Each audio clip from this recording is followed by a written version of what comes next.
Último día para hacer públicas encuestas y sondeos relativos a Castilla y León. Arrancamos una semana crucial que culminará el domingo con los castellanos y leoneses en las urnas eligiendo al nuevo presidente de la comunidad. Una comunidad que lleva 39 años gobernada por el Partido Popular, las últimas legislaturas con Alfonso Fernández Mañueco como presidente. Hasta 17 candidaturas llega a haber en alguna de las 9 provincias de la comunidad, pero sobre la mesa 3 nombres. El propio Alfonso Fernández Mañueco, que opta a ser reelegido, el socialista Carlos Martínez, que aspira a ser presidente por primera vez tras la renuncia de su sucesor Luis Tudanca, y Carlos Pollán, candidato de Vox y actual presidente de las Cortes de Castilla y León.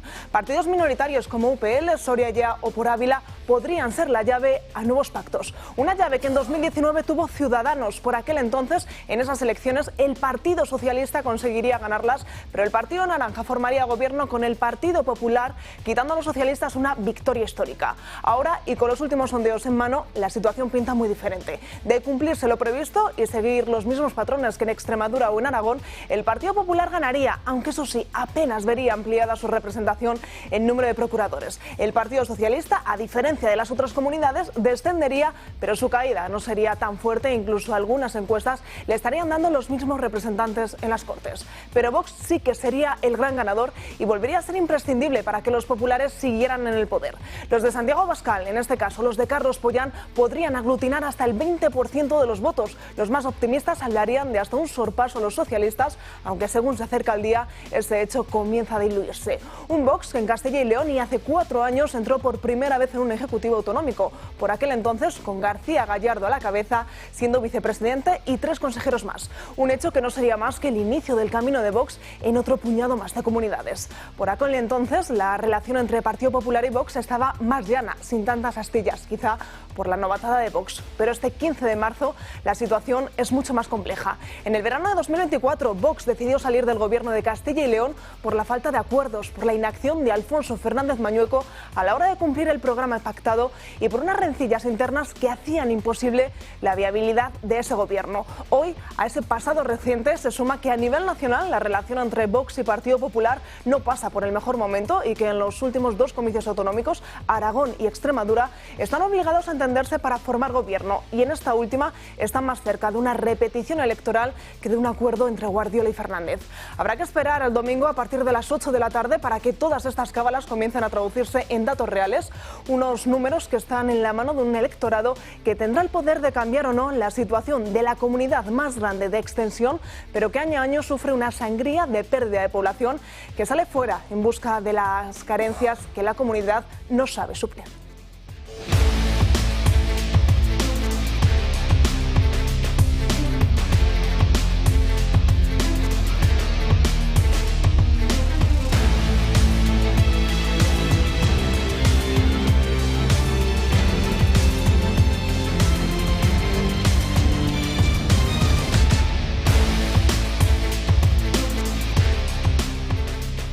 ¿Qué tal están? Muy buenos días. Arrancamos semana lunes 9 de marzo. Miramos el santoral y hoy es Santa Francisca Romana. Por delante, como siempre, 2 intensas horas de programa en directo y, como no podía ser de otra manera, repasaremos prácticamente todas las encuestas que han salido publicadas en el último día en el que se pueden hacer públicas estos sondeos, estas encuestas que tienen relación con Castilla y León, que ya saben, este próximo domingo los castellanos y leoneses pasan por las urnas. Analizaremos todos los partidos políticos, analizaremos cómo llegan esos candidatos a esta recta final, pero también abriremos el abanico para tratar otros temas, como por ejemplo esa última entrevista que OK Diario ha publicado con Koldo García como protagonista. Nos vuelve a dar titulares, algunos de ellos sorprendentes, que intentaremos analizar. También hablaremos, bueno, pues todo lo que tiene que ver con Extremadura y con Aragón, y como no podía ser de otra manera, pondremos el foco en el apartado internacional. Por un lado, seguiremos mirando muy de cerca todo lo que ocurre en Irán, ya hay un nuevo sucesor, pero también todo lo que tiene que ver con Cuba y con una de las últimas declaraciones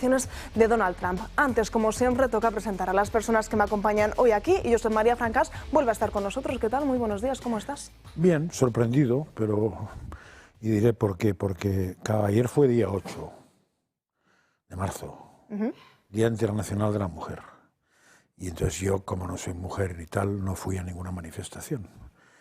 Pero esta mañana he buscado en los digitales que yo miro, pues tampoco miro mucho más, la noticia para ver cómo había ido y tal, porque sí que vi en algún informativo ciertas imágenes nada generosas de la manifestación, las pancartas muy del tema propio de la mujer desde el punto de vista de la izquierda, y las ministras hablando de la guerra, que no se veía reflejada en la pancarta. Yo quería saber si habían protestado contra la guerra, o habían protestado contra la situación de las mujeres, o sobre puñetas habían protestado. No me he encontrado nada, o sea, he tenido que buscar después adrede, es decir, Día Internacional España, para que me salieran noticias, porque ahí no había nada.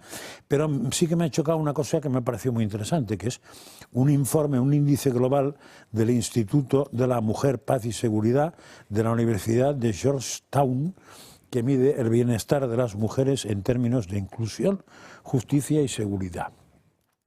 Y entonces España en el año 2018 estaba en el puesto quinto de 170 países, parecía que estaba bien situado. 2018 entra Pedro Sánchez, ya en el 20 pasamos al 15, el 22 se recupera mucho, pasamos al 14, el 24 se pega una leche espectacular, pasamos al 27, y el 26 ya hemos levantado cabeza y estamos en el 25 de 181 países. Es decir, Pedro Sánchez ha conseguido que perdamos 20 puntos, o que pasemos por detrás de 20 países en ese índice gracias a sus políticas. Entonces yo pregunto a las mujeres que se manifestaron ayer, ¿contra quién os manifestabais? ¿Contra Donald Trump, contra Aznar, contra Feijóo, contra mi padre, contra algo así? ¿O contra Pedro Sánchez, que os ha pasado al puesto 26? Igual habría que haberse manifestado delante de la Moncloa contra Pedro Sánchez por pasar a la mujer en España al puesto 26. No olvidemos que eso tiene que ver con la seguridad, con la violencia sexual, y que incluso el informe detalla que, claro, es que las violaciones en España desde el 2018 se han triplicado. Felicidades, mujeres, que no protestáis por eso, no os entiendo. También con nosotros Miguel Robledo, muy buenos días, bienvenido. Buenos días. Y Alejandra Nuño, muy buenos días. Muy buenos días. Vamos a comenzar el programa y lo tenemos que hacer con otra trágica noticia, con un trágico suceso, y es que las lluvias vuelven a cobrarse una víctima mortal en nuestro país. Nos referimos a lo que ha ocurrido en las últimas horas en Mollet de Vallès, en Barcelona. Un vecino de 69 años desapareció el viernes en su coche arrastrado por la corriente. Ayer los equipos de emergencia localizaron un cadáver en el cauce del río Mogent, que a falta de confirmación todo apunta a que se trata de ese vecino. El vehículo fue localizado poco después, pero en su interior no había nadie, por lo que a falta de identificación, como comentábamos, todo hace indicar que es de ese vecino que a los 69 años el pasado viernes desaparecía arrastrado por ese caudal, por esa crecida del río. Y ahora sí, nos metemos de lleno en todas las encuestas que se han publicado hoy, último día en el que se pueden presentar estos sondeos electorales con referencia a Castilla y León, y vamos a empezar por el que ha hecho Sigma 2 para el diario El Mundo. Vuelve a dar la victoria al Partido Popular, aunque eso sí, cada vez le da menos crecimiento. Hoy lo están viendo, el Partido Popular obtendría 34 procuradores, actualmente tiene 31, por lo que en el peor de los escenarios los de Alfonso Fernández Mañueco mantendrían la misma representación. Ojo, porque al Partido Socialista le da una horquilla que también le deja una situación, un escenario muy similar, 26-28 por los actuales 28 que tiene. Respecto a Vox, pues de nuevo vuelve a ser el partido que más crece, porque podría obtener 14-17 procuradores, actualmente tiene 13. UPL también subiría, Unión del Pueblo Leonés podría obtener 4 procuradores, mientras que Soria ya perdería entre 1 y 2, y por Ávila se quedaría con la misma representación. Podemos y Ciudadanos, que actualmente están representados en ese hemiciclo de las Cortes de Castilla y León, no obtendrían representación. Otro más, el que publica El País, del barómetro 40DB, que nos plasma una situación pues bastante similar a la que actualmente hay hoy en día en las Cortes. El Partido Popular ganaría, pero ahí lo están viendo, con la misma representación, con los mismos 31 procuradores. El Partido Socialista caería, pero apenas perdería 2 procuradores, nada que ver con la pérdida que ha tenido en otras comunidades autónomas como Aragón y Extremadura, y de nuevo lo ven. Vox, que obtendría 18 procuradores, ahí diría el partido que más crecería. También crecería UPL con 4, Soria ya se quedaría con 2, por Ávila mantendría el mismo procurador, y de nuevo no se le da representación a Ciudadanos y a Podemos. ¿Qué os parecen estos dos sondeos? Tenemos más, pero vamos a ir analizando de dos en dos. ¿Qué os parece esta situación? ¿Lo veis factible de cara a todo lo que puede ocurrir el próximo domingo? Sí, vamos a ver, yo creo que confirma las tendencias, ¿no? Yo creo que hay varios titulares, ¿no? El primero es que el Partido Popular va a ganar las elecciones, eso es evidente, pero no llega a 42. Pero no llega a la, que es la mayoría absoluta. Y no llega a la mayoría absoluta ni siquiera contando con los posibles votos que podría ser por Ávila o el partido que se presenta por Soria. Suponiendo que eso se uniera al Partido Popular, no llega. Segundo titular, el Partido Socialista aguanta. Es cierto que en Castilla y León, mover diputados es complejísimo, pero el Partido Socialista, a diferencia de la debacle que ha podido tener en Extremadura o que ha podido tener en Aragón, en Castilla y León puede perder 1, puede perder 2, que sería en términos de diputados un 10%, pero bueno, no va a ser una debacle. Seguramente tendrá algo que ver el alcalde de Soria, Carlos Martínez, o tendrá que ver la propia idiosincrasia. O que ya los perdió en las anteriores. Bueno, no, porque con respecto al 22 más o menos se mantiene, puede perder 2, pero date cuenta de que aquí la importancia que tiene Valladolid, Burgos, es decir, las capitales, es muy fuerte, ¿no? En una población que es muy rural, ¿no? Y muy diseminada. Y en tercer lugar, Vox, de nuevo, no tiene las grandes subidas que hemos visto en Aragón y en Extremadura, pero insisto, porque en Castilla y León mover escaños es realmente difícil, ¿no? Pero es el que seguramente crezca más. La izquierda radical, en principio, lo tendría muy complicado. Podemos no entraría y Sumar, como mucho, podría tener un escaño. Lo tiene muy complicado para entrar en el Parlamento. Y luego importante también UPL, que UPL, la Unión del Pueblo Leonés, vuelve a recuperar algo de fuelle, podría ponerse en 4, recuperaría algo de fuelle, pero UPL no va a poder pactar con el PP, ni el PP con UPL, por una sencilla razón. Es decir, cualquier pacto pasa por un referéndum para crear la autonomía 19, que sería el antiguo Reino de León, Zamora, Salamanca y León. Por tanto, en definitiva, el Partido Popular, sí o sí, si quiere gobernar, va a tener que pactar con Vox. Con lo cual se mantiene la tónica que hemos ido viendo en las demás autonómicas y la que parece que va a seguir, ¿no? Hasta la prueba del 9, que creo que será las elecciones andaluzas. Francas. Es que estoy buscando los resultados de las anteriores. ¿Los podemos ver? No, estos no, las anteriores. Los del 22. No, esos son los del 19. Sí. Ahí empataron Partido Popular y Partido Socialista, pero gobernó Alfonso Fernández Mañuco gracias a que Ciudadanos con Francisco Igea dio su... Correcto. O sea que no ha bajado tanto el PSOE de aquellas a las siguientes. ¿Cómo? Perdona, no te Lo que están diciendo los comentaristas es que el Partido Socialista la bofetada ya se la había pegado en las anteriores elecciones, en esas en las que tenemos ahí abajo. Y por tanto, diríamos, ya había habido la corrección. Pero no sé si es verdad eso. Entonces yo quería comprobar si realmente era verdad que había tenido ya una corrección. Porque eso explicaría que la corrección ahora no sea tan grande. De la misma manera que el PP no corrija, se explica mucho por Ciudadanos. Porque los votos de Ciudadanos tienen que ir a algún sitio. Y el obispo de la zona no se presenta. Entonces lo más normal es que vaya o al PP o a Vox o al PSOE en su defecto. Y que Vox, como ya estaba muy alto, es muy difícil que doble porque ganaría las elecciones. Que eso explicaría un poco el panorama. O sea, estaríamos ante la misma tendencia que se ha visto en las elecciones de Extremadura y Aragón, pero corregida por la realidad de lo propio de Castilla y León. Eso es lo que quiero decir. Pero como no tengo el dato, no puedo rascar más. Venga, vamos a dejar a Alejandra que nos dé su explicación, su punto de vista, y tú sigues rascando a ver ahí el dato definitivo. Alejandra. Que rasque.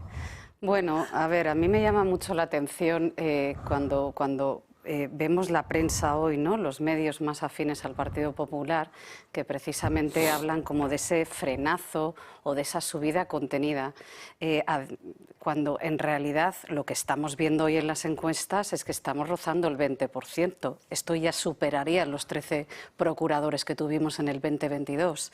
Y luego, en mi caso, yo os dejo a vosotros rascando con los datos, pero yo me gustaría poner encima de la mesa que lo primero es que cada meeting que está pasando ahora mismo en Castilla y León están rozando las 1000 personas. Es decir, en los pueblecitos, ¿no? Y ver a toda esta gente que va allí, a mí me parece entrañable. Y sobre todo porque la frase que piden a Abascal es la siguiente: por favor, no nos defraudéis. Y creo que en consecuencia él contesta: no os podremos defraudar, porque si hiciéramos eso nos estaríamos defraudando a nosotros mismos. Porque lo que está demostrando Vox es que frente a los sillones están las convicciones. Entonces, bueno, yo espero que en una región donde lo de siempre, ¿no? El envejecimiento, el abandono, la dificultad, cuando estamos viendo, y creo que vamos a hablar a lo largo del programa, de la falsa economía, de que el 37% del país está con el sueldo mínimo o sea, quiero decirte, a partir de aquí no sé lo que vamos a rascar, pero la subida o el pasarnos de lo que habíamos conseguido en el 22 para mí son muy buenas noticias. Ya está. Vamos con otras dos encuestas. Te dejo otros 10 segundos que sigas rascando porque voy a dar otra vez las encuestas y te va a venir bien. Vamos con la encuesta que publica hoy el ABC, que también vuelve a dar la victoria al Partido Popular, pero ojo, porque aquí la horquilla podría ser un pelín más amplia. De 33 a 34 procuradores podrían obtener los de Alfonso Fernández Mañueco. El Partido Socialista también incluso le dan un procurador más en el mejor de los escenarios, y Vox se vuelve a repetir esa subida obteniendo 16-18. Aquí UPL tendría 3, Soria ya se quedaría con 1 y, a diferencia de las dos anteriores, por Ávila perdería el procurador Pedro Pascual, no obtendría su sillón en las Cortes de Castilla y León. Y otra más, la que publica La Razón para el día de hoy, y que vuelve a repetirse el mismo escenario. Partido Popular 31-32, Partido Socialista 26-27, apenas perdería entre 1 y 2 representantes, y Vox obtendría 16-17. UPL, la Unión del Pueblo Leonés, obtendría 3 representantes, Soria ya se quedaría en 2 y por Ávila, en este nuevo sondeo, recuperaría ese procurador. Francas. No, el dato, simplemente de ese dato. En 2015 el PSOE tenía 25 escaños. Pasa a tener 35 el 2019, que es un salto considerable. Pero en las siguientes elecciones pasa a tener 28, que es una bajada considerable. Estamos hablando de 7 escaños menos. Y, bueno, pues ese es un dato. O sea, en las anteriores había bajado 7 escaños con respecto a antes, con lo cual ya había corregido bastante. ¿Qué año has dicho, perdona, el primer dato? 15, 19, 22. El 19 tenía 35, el 15 tenía 25, el 19 tenía 35 y en las últimas tenía 28. En porcentajes estaba en un 30%, venía de casi un 35% y anteriormente tenía un 26%. Bueno, pero aunque se haya producido en ese momento la corrección, lo cierto es que ahora, supuestamente, estos 4 años habría sido parte del desastre que está lastrando en toda España el Partido Socialista, y aquí no se produce con la misma virulencia, ¿no? Es decir, aquí está el voto mucho más agarrado, ¿eh? Sí, pero que si hablamos de que tiene una base electoral, pues se había acercado mucho a la base electoral. Porque además no olvidemos que cuando se produce la diferencia tan bestia y que de hecho pierde el PP, es por el tema Casado, creo yo. Entonces el PP está en un momento de rotura absoluta y aparece, y el PSOE no está en un momento tan de rotura, que es cuando sube, pero después ya, cuando el PP se normaliza, el PSOE se la pega. Supongo que esos partidos, bueno, la experiencia es que el PSOE tiene un suelo muy fijo, ¿no? Porque si no, no se explica, 27 procuradores. Claro, no se explica que con el planteamiento del señor que tenemos gobernándonos siga teniendo los votos que en las encuestas tiene. El PSOE en Castilla y León es un fenómeno interesante, ¿no? Porque ha gobernado las primeras, en algún momento, prácticamente yo creo que ha gobernado en casi todas las capitales de provincia. Y ganó las primeras elecciones autonómicas. Sí, ¿no? Claro. Acuérdate, Aznar no sé qué Madrid, la Madrid 87 aproximadamente, ¿no? Y desde el 87. Y algunas capitales las gobernó siempre. En algún momento, o sea, sitios como Burgos que yo, por ejemplo, creo que Zamora la gobernó. Zamora sí, Zamora tiene Izquierda Unida. Zamora la gobernó siempre. O sea, la izquierda gobernó en Zamora, en Soria, en Burgos. Soria bastante, sí. Valladolid. Segovia se ha ido alternando. Claro. Valladolid, claro. Fíjate que han tenido de alcalde, o sea que... Actual ministro de Transporte. Burgos no tanto. Burgos sí tuvo. Burgos ha habido alternancia. Tuvo 4 años que fue contra todo pronóstico, porque Burgos era como el macizo de la raza, pero sí. Y tiene una base muy fuerte. No olvides también que, insisto, el peso de Valladolid y Burgos no es pequeño, ¿eh? Ya, por eso digo. Alejandra. No, yo simplemente que me parece que hay regiones en este país que tienen una situación mucho más difícil que la de Castilla y León, porque solamente tenemos que ir a Asturias, que de ahí no se ha movido en su vida el Partido Socialista. O sea, creo que ha sido... Cascos. Sí, bueno, cascos. Ya, exacto. Tú mismo mira la cara que estás poniendo. No, pero lo cual indicaba que se podía. Se podía, pero parece Igual que está igual que ahí Gijón. sistémico. Bueno, lo de Gijón vamos a dejar Bueno, la pero parte Gijón también. también es Oye, de- que por cierto, entre lo que había antes en Gijón y lo que hay ahora, bendito, ¿no? Pero bueno, no sé, yo creo que gobierna ahora el PP, si ¿no, llegamos a Gijón? 18, 17, que es lo que está diciendo las encuestas, desde luego son los datos más altos que ha tenido Vox en su vida, son históricos.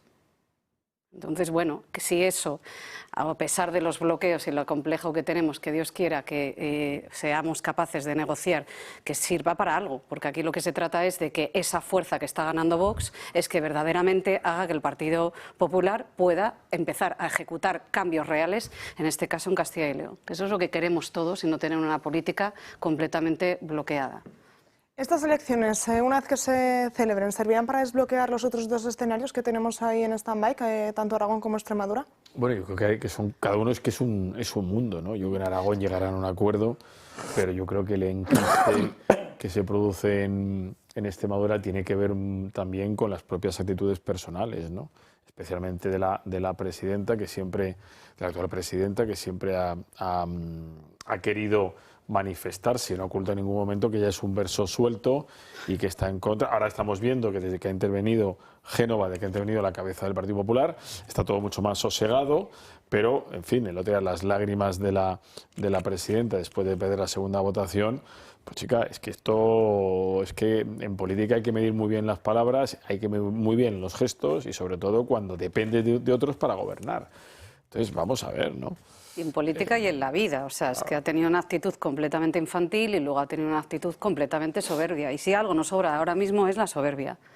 Entonces las lágrimas no las entendemos ninguno. Diciendo esto, yo personalmente, que no sé cómo, yo bueno, os he estado viendo esta semana, pero yo deseo profundamente que el bloqueo ya termine. Porque de verdad, os seré que yo soy aquí autónoma, que vi en una entrevista en El Mundo de un tío que está representando a los autónomos y de verdad que estamos entre lo que está pasando a nivel internacional y cómo tenemos este país, es súper complejo. O sea, que los bloqueos, a mí me cuesta mucho entenderlo. Pero puede terminar de dos maneras. Puede terminar llegando a un acuerdo o puede terminar con una repetición electoral. Por eso te digo. O cambiando candidatos. O cambiando candidatos. Es muy difícil, pero ya como tercera alternativa cambian la candidata en este caso que se presenta en la investidura y eligen dentro de la bancada popular. Es decir, nuestro sistema no es presidencialista. Tú eliges una lista y la más votada, estos son los que proponen, pero podría ser otro. Hombre, eso sería raro porque creo que no se ha producido. No, pero para mí sería la única solución duradera. Y para mí también. En Extremadura, porque lo que va a ocurrir... A ver, yo tengo claro que va a haber pacto, pues supongo que porque Feijóo va a imponer desde la Dirección Nacional que se resuelva eso, no porque Extremadura tenga capacidad de decisión o la tome entera, sino que se la van a comer desde Génova, pero que el pacto en Extremadura es antinatural y por tanto va a durar lo que dure. Lo que tengan la paciencia unos y otros de aguantar, porque para Guardiola lo que va a pedir Vox va a tragar, pero no va a tragar a favor, no va a estar a favor nunca de eso, y Vox lo que haga la señora esta no va a tragar, pero no va a estar a favor tampoco. Entonces eso acaba, ya lo he dicho siempre, con un matrimonio roto, porque la señora Guardiola mira con bonitos ojos a otro. Bueno, y porque estamos asentados en los sillones frente a las convicciones, y si verdaderamente se estuvieran preocupando de lo que está pasando en Extremadura y viendo lo visto, que es que no hay por dónde coger, yo si fuera Feijóo, pues cogería, lo cambiaría y pondría orden, que es lo que necesitamos. Luego, por cierto, critican y mal critican siempre al otro partido cuando toma decisiones. Sí, pero es que internamente. yo Pues pienso ojalá aquí se tomaran decisiones y se terminase con esto, porque verdaderamente lo que necesitamos en Extremadura es avanzar. Y con esta señora es muy difícil avanzar. Pero yo pienso que esa señora no va por sillones, va por convicciones. O sea, que ella, las convicciones suyas son lo que ha dicho siempre, es la política socialista en el tema femenino, la política socialista en el tema inmigración y la política socialista en el tema LGTB, HJQK, W, pues, Francas, ZY no fue lo que dijo la última vez, porque era que su frase fue: nos une mucho más de lo que nos separa. Sí, claro. Pues no sé dónde está entonces en la dificultad de las 23 normas que tienen encima de la mesa de llegar a un acuerdo. La historia de lo que ha ido diciendo las anteriores veces nos une más de los que nos separa, sino que lo que nos separa es irreversible. Pero fíjate que no es solo lo que dice, sino el cómo lo dice, ¿no? Es decir, como tono, lo dice, lo estropea todo, claro, siempre. Y al final, chicos, si tienes la sartén por el mango, bien, pero cuando no tienes la sartén por el mango, aunque tengas la sartén, pues chicos, vamos a ver dónde tenemos que los dos, ¿eh? Los dos. Es que además, o sea, si es que siempre estamos con el tema de Guardiola, o sea, no lo sentimos así en Aragón, o sea, no se ve, pero aquí está enquistadísimo. Entonces, bueno, tremendo. Nos vamos a ir a la primera pausa publicitaria del programa de hoy y a la vuelta seguimos analizando Castilla y León y muchos más temas que pondremos sobre la mesa. 12:30 del mediodía, seguimos aquí en directo, vamos a seguir hablando de Castilla y León, vamos a seguir hablando de Vox y lo vamos a hacer de un nombre propio, de Ortega Smith. Esta misma mañana ha concedido una entrevista en la televisión con la periodista Ana Rosa Quintana y ha dejado un titular un tanto sorprendente, un titular que se lo vamos a mostrar por petición expresa de don Julio Ariza, que no ha estado aquí, pero quieren que lo vean ustedes y que juzguen directamente. Visto lo que me ha pasado a mí y lo que le está pasando a otras personas, hay un denominador común, que es toda persona que sobresalga un poco en este partido, que tenga un poco de notoriedad, bien sea en Murcia, bien sea en Madrid, bien sea en el Congreso, tal, es objetivo a batir. Explicación no lo sé, porque algunos deben tener mucho miedo de que les vayan a mover el sillón o que les puedan hacer sombra. Es lo único que se me ocurre, pero no le puedo decir que eso me lo hayan puesto blanco sobre negro. Y aquí reto a que si alguien del partido es capaz de ponerlo, que enseñen ante los medios de comunicación las causas por todos estos 17 ceses, que ya no sé qué más. Me estaban anunciando que el próximo cese, lo digo por tal, es que me echan del padrón municipal de Madrid para que no puedan padronarme. Es lo último que han dicho, pero ya no tienen más. Perdón. ¿Qué os parece Ortega Smith? ¿Qué os parece estas declaraciones? ¿Y qué os parece la actitud que ha adquirido en estos últimos días? Lo que acabamos de hablar hace un segundo. Fíjate una cosa, y qué bien que lo haya dicho Julio. Es decir, es que esto no puede ir de personas. Esto tiene que ir de ideas, de convicciones, de programa y de cambio. Y este señor se lo ha tomado, y tal. Y luego, por otra parte, me parece estupendo ver mano firme cuando hay que tomar decisiones internamente. Y yo me lo voy a llevar a mi terreno, que es la empresa. Y a veces en la empresa hay que tomar decisiones muy firmes para que las cosas funcionen. Y ya está. Porque por encima de todos nosotros está la compañía y que esto funcione y que traccionemos cambio. Pues esto es igual. Francas. Yo es que no tengo datos, pero la entrevista he oído parte a última hora, porque cuando estaba paseando para entrar aquí delante, y me ha chocado que, diríamos, de los periodistas que estaba ahí, alguno no ha dicho ni media en toda la zona que he visto yo, pero en cambio Inda se ha enfrentado intelectualmente o dialécticamente con Ortega, creo que con un argumento que me parece que es muy bueno, ¿no? Que es el que le puso le ha echado. Y que eso, desgraciadamente, es la política. Y la empresa y la vida. Y es así. Entonces, a partir de ahí, y además le decía, y el partido que le echa es el que usted mismo fabricó, o sea que, con lo cual usted sabrá qué ha montado, ¿no? Pero más o menos ese es un argumento. Claro, yo no sé los argumentos, o sea, no sé los argumentos que da uno al otro, pero sí lo que entiendo es que en los partidos hay una serie de situaciones en que son propias y las administra uno, que es el afiliarse a un partido, el no afiliarse, pero otro es el cargo que te dan, no lo administras tú, lo administra el que te lo da, o el órgano que te lo da. Si es muy democrático, el órgano te lo da mucho, si es poco democrático, el órgano no te lo da, sino que te lo da alguien del órgano, pero eso me da igual, pero alguien te coloca, porque al ser afiliado no tienes derecho a hacer nada. Entonces, si te cesan de secretario general, pues de la misma manera que te han nombrado te pueden cesar según los propios estatutos, etcétera, porque no hay derechos a todo eso. Lo que sí he visto, porque solo he sufrido en un partido, es que en el momento que me doy cuenta que lo que yo me he apuntado a aquel partido no tiene nada que ver con lo que está haciendo aquel partido, tengo una opción muy fácil, que es decir adiós y aquí os quedáis. Pues ya está. Y eso, como yo lo he ejercitado, pues ya está. Yo, desde luego, no he estado en ningún partido y soy la que menos experiencia tiene para hablar de esto. Es muy difícil aguantar en un partido, ¿eh? Y me imagino. Pero es verdad que, por otra parte, fíjate, si hay un sitio donde estamos viendo una cantera extraordinaria de cambio, porque a mí Quero me encanta, el candidato de Aragón me parece la bomba.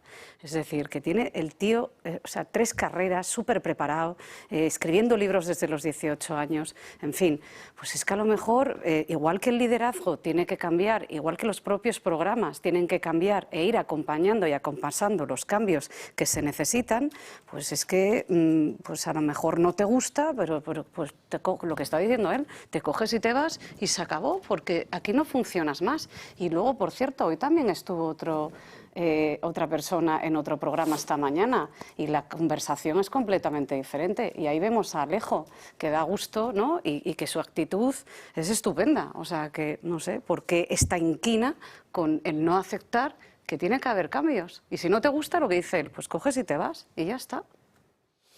Bueno, yo creo que los partidos políticos, como la familia, ¿no? Son grandes instituciones de muy difícil manejo. Es decir, porque entran muchos elementos, entran vanidades, entran autorreferencias, autovaloraciones y tal. Pero yo no he conocido en general un partido democrático.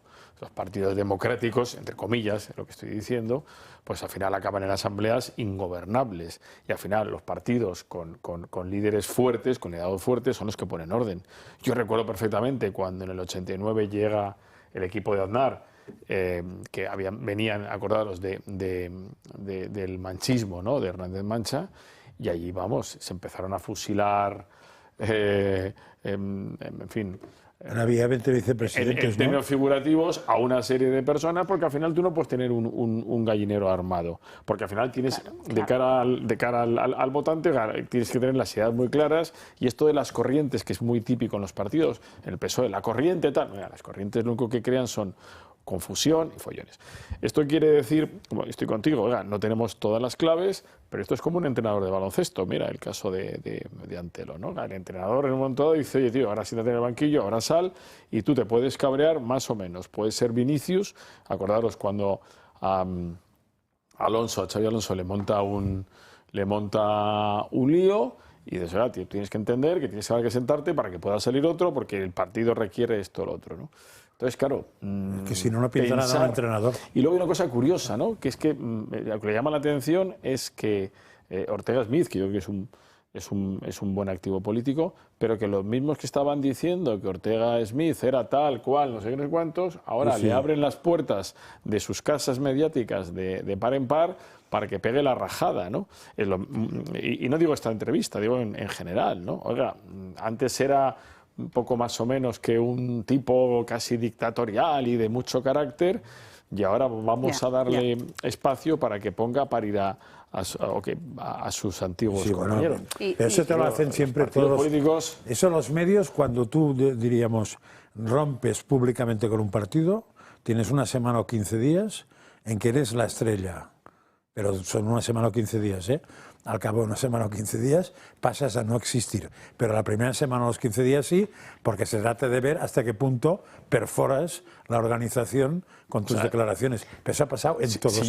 Yo una cosa que sí que quiero destacar de Javier Ortega Smith es, a mí siempre me extrañó que era el único, que sepa yo, era el único que estaba con un cargo importante en el Ayuntamiento de Madrid, y con un cargo importante en el Congreso de los Diputados y con un cargo importante en la Ejecutiva.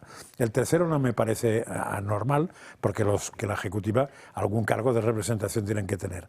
Pero ser diputado nacional en simultáneo a concejal de Madrid es una cosa que a mí siempre me ha escamado. Es muy propio de otros partidos también, cosas parecidas, y es muy chocante porque, hombre, o no tienes a nadie, o igual hay gente que puede hacer una función y otra que no tienen nada que ver una con la otra, ¿eh? Pero fijaros, pasando a otros partidos, por ejemplo, en el Partido Popular, en un momento dado se quita a Cayetana de portavoz en el Congreso y no se pega una rajada y no sale a decir que abandonó el partido. Es decir, es que yo vuelvo a insistir en el símil del entrenador. Oiga, en un momento dado alguien decide relevarte por las circunstancias que sea, que como decías tú bien, no conocemos. Pues bueno, pues tiene dos opciones. Oiga, pues bien, pues no sé, pero montar un follón y enquistarte solo provoca un enconamiento a la otra parte y acaba pues en un conflicto que acabas pasándote por todos los medios. Y diríamos, un segundo, da motivo, da a entender que algún motivo había para que no estés. Si Alejandra, rebobina hasta donde tú quieras, que llevas 5 minutos viendo la palabra. Porque hoy es 9 de marzo, no 8. Ya está, claro, no es 8. 5 segundos, sí, es muy fácil. Mirad una cosa, si es que lo ha dicho ahora Miguel, las organizaciones son sistemas, evidentemente. Yo no lo voy a romantizar, las organizaciones son muy complejas y desde luego los partidos políticos no son ajenas a cualquier organización. Ahora bien, diciendo esto, yo defiendo, y más en estos momentos, el valor del límite. Y la democracia está fenomenal. No diré yo lo contrario, pero hay veces que hay que poner las cosas claras, los liderazgos claros y el valor del límite. Y cuando vivimos además en el momento más, todo vale. Y luego, oye, mira, me encanta, en plan asturiana, ¿qué quieres que te diga? Que yo cuando me echaron de los sitios, te vas por la puerta de atrás, las cosas cuando pasan, porque todos hemos tenido desencuentros, lo puedes tener con esa persona o con esa organización, pero salir ahí y hablar mal. Y creo que esto se mencionó en el programa, porque además lo estamos viendo. Flaco favor están haciendo. Flaco favor, y porque no es el único que estamos viendo. Estamos viendo también, como hace la semana pasada, cuál fue el evento en el Congreso de los Diputados, ¿no? Y ahí estaban Atenea, que parece ser que no era política, pero ahora sí es política, yo te acompaño, en fin. Entonces, a mí me gusta mucho pensar que cuando las cosas no van bien, que duelen, evidentemente, y a lo mejor no te gustan, pues lo dejas en tu casa. Y los trapos sucios los dejas en tu casa. Y a mí esa me parece una política muy buena. Vamos con una última hora que acabamos de conocer, que tiene como protagonista a Koldo García, porque acaba de solicitar al Tribunal Supremo su puesta en libertad antes del juicio, ya saben, fijado para el próximo 7 de abril por ese caso de las mascarillas. El Tribunal Supremo tendrá la última palabra, pero ha sido la abogada de Koldo García quien considera que debería estar en libertad, ya que apenas existen pruebas que podrían incriminarle, que podrían poner en riesgo su fuga. También ha pedido que sea el último en declarar después de Víctor de Aldama. La abogada insiste en proponer otro tipo de medidas, como que Koldo García vaya semanalmente a los tribunales para firmar, para poner de manifiesto que no se ha escapado del país, al igual que estaría dispuesto a entregar su pasaporte. Pero la última hora, como les estamos contando, es que Koldo García ha pedido desde prisión su puesta en libertad para estar en la calle antes del 7 de abril, que será cuando comience ese juicio en el Tribunal Supremo contra José Luis Ábalos, Koldo García y Víctor de Aldama. ¿Creéis que se le concederá, que no se le concederá, que llegado a este punto ya tiene que estar? ¿Cuántas veces lo ha pedido?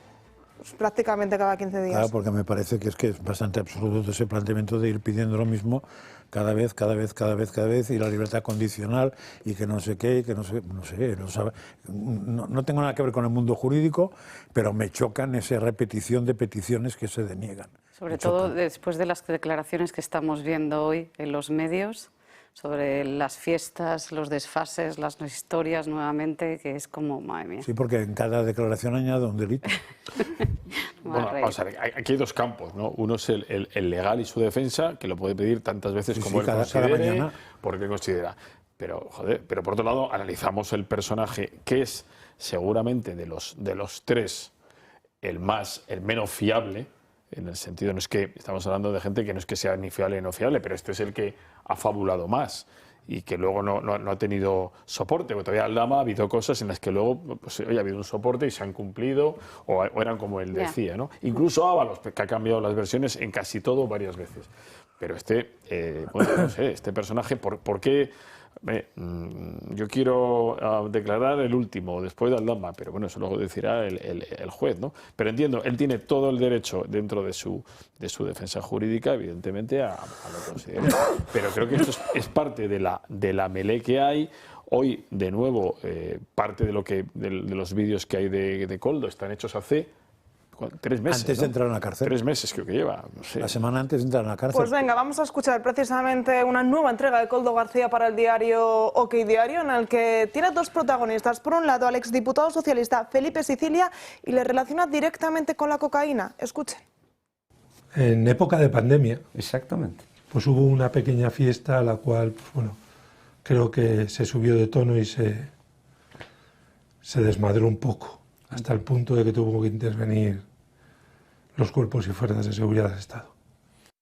Y se tuvo que pedir a ver si por favor podían, bueno, pues suavizar Y había el tema. altas dosis de cocaína.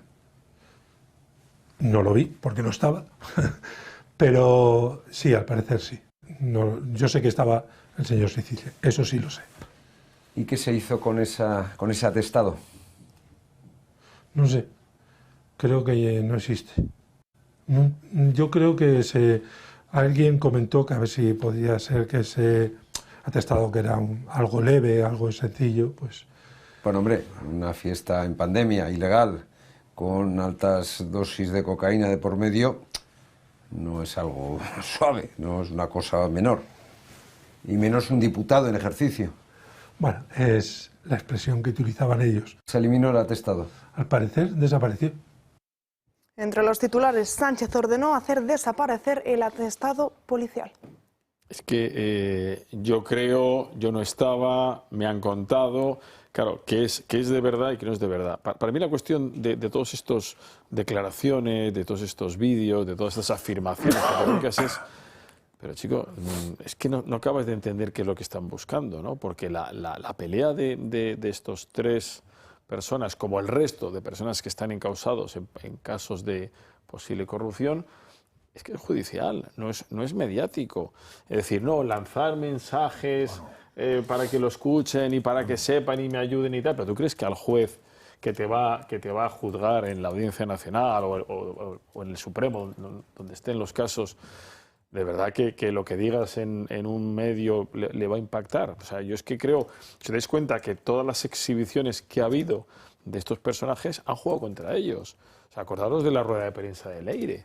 Oiga, ¿le ha aportado algo a Leire? No, le ha desaportado. Es decir, todas las apariciones de Ábalos en programas y no, ¿le ha aportado algo para su defensa? No, al revés, le ha quedado problemas, excepto que cobrase por esas apariciones y con eso pudiera pagar los abogados, pero tampoco pagaba a los abogados, no lo sé. A mí es que esto de evacuarlo todo en los medios, cuando tu terreno de juego está en un tribunal, pues no acabo de entenderlo. Ya, pero es que yo lo que no entiendo desde el principio es por qué el sistema Aldama, que le ha funcionado bastante bien, y prueba de ello en la petición de pena que hace el fiscal, no la ha usado ni Koldo ni Ábalos, ninguno de los dos, ni Cerdán tampoco. No acabo de entender, porque realmente si al principio hubieran negociado alguno de ellos, se vería en otra tesitura. Y la sensación que da desde fuera es: yo no negocio, pero voy enseñando patitas para que cada vez haya más gente con la patita levantada, con la faldita levantada y que se vea el pie. Y como se sabe, usted sabe que tengo material suyo y no lo estoy soltando, haga algo para que no lo suelte. Pero se Entonces, supone que ese material lo tiene los juzgados, lo tiene la UCO, los no famosos todo, discos duros. O no todo. Vete a saber si no todo. Entonces, no, por eso es desconcertante, pero es desconcertante porque no tiene mucho ni pies ni cabeza, de la misma manera que no tiene ni pies ni cabeza el haberse enrocado Ábalos con el Congreso para conseguir que un juicio que podía haber estado a 7 o 8 años vista se dé antes de un año. Porque 7 años vista es que se olvida esto, te olvidas de ti y se olvida todo el mundo. No, son cosas que no se entienden, pero claro, los que están metidos, está claro que algo debe buscar con todo eso. Porque claro, aquí, primero, hoy salen 2 cosas de este hombre. Aquí y en otro sitio otra cosa distinta. Y en este caso él se pringa porque es el que hace las gestiones con la policía para que desaparezca el atestado. Con lo cual ya ahí se está pringando en una actuación. Puede decir que se lo ordenó el Papa de Roma, si quiere, pero el que hizo la gestión frente a la policía o frente al que fuera para que desapareciera el atestado es él, la correa transmisora, ¿no? Bueno, pues entonces se ha pringado en una más, no sé. Ya. Alejandra, ¿cómo ves todo esto? Es que no lo veo. Ya está, no veo nada. Tengo mucho que añadir porque no entiendo nada y la verdad que me está pareciendo bastante interesante lo que está diciendo la Francas. Es que encima se autoculpabilizas, que no sé, ¿no? Y luego, no sé, ¿qué ganan todos estos? Yo iba a decir una tontería. El diputado este está ahora mismo en Santo Domingo, el diputado que están hablando de él, porque es muy relacionado con Bono, empresarialmente y personalmente. Entonces, bueno, pues es otra manera. Fijaos que llevamos una temporada que está saliendo Bono por muchos sitios. Sí. Pues cuando sale Sicilia están queriendo decir Bono. Sicilia, bueno, Sicilia, Bono. Lo que me llama la atención es que estas movidas en la pandemia, que por cierto España, consumidor de cocaína, es la sustancia que más se consume aparte del cannabis. O sea que más del 15% de la población adulta consume cocaína prácticamente a diario. Esos son datos. Sí, esos son datos, pero joder. Y perdón, esta gente en plena pandemia, no sé si os acordáis de algunas fiestas que tuvieron y las fiestas que tuvieron en la pandemia en el Reino Unido y las de Boris Johnson, las de Boris Johnson y una danesa, ¿no? También. Y la danesa no me acuerdo. Una primera ministra danesa también tuvo o no sé si era danesa o noruega o finlandesa, una ESA. Que una sociedad tenga ese dato de consumo me parece una tragedia, en general, cualquier tipo de droga.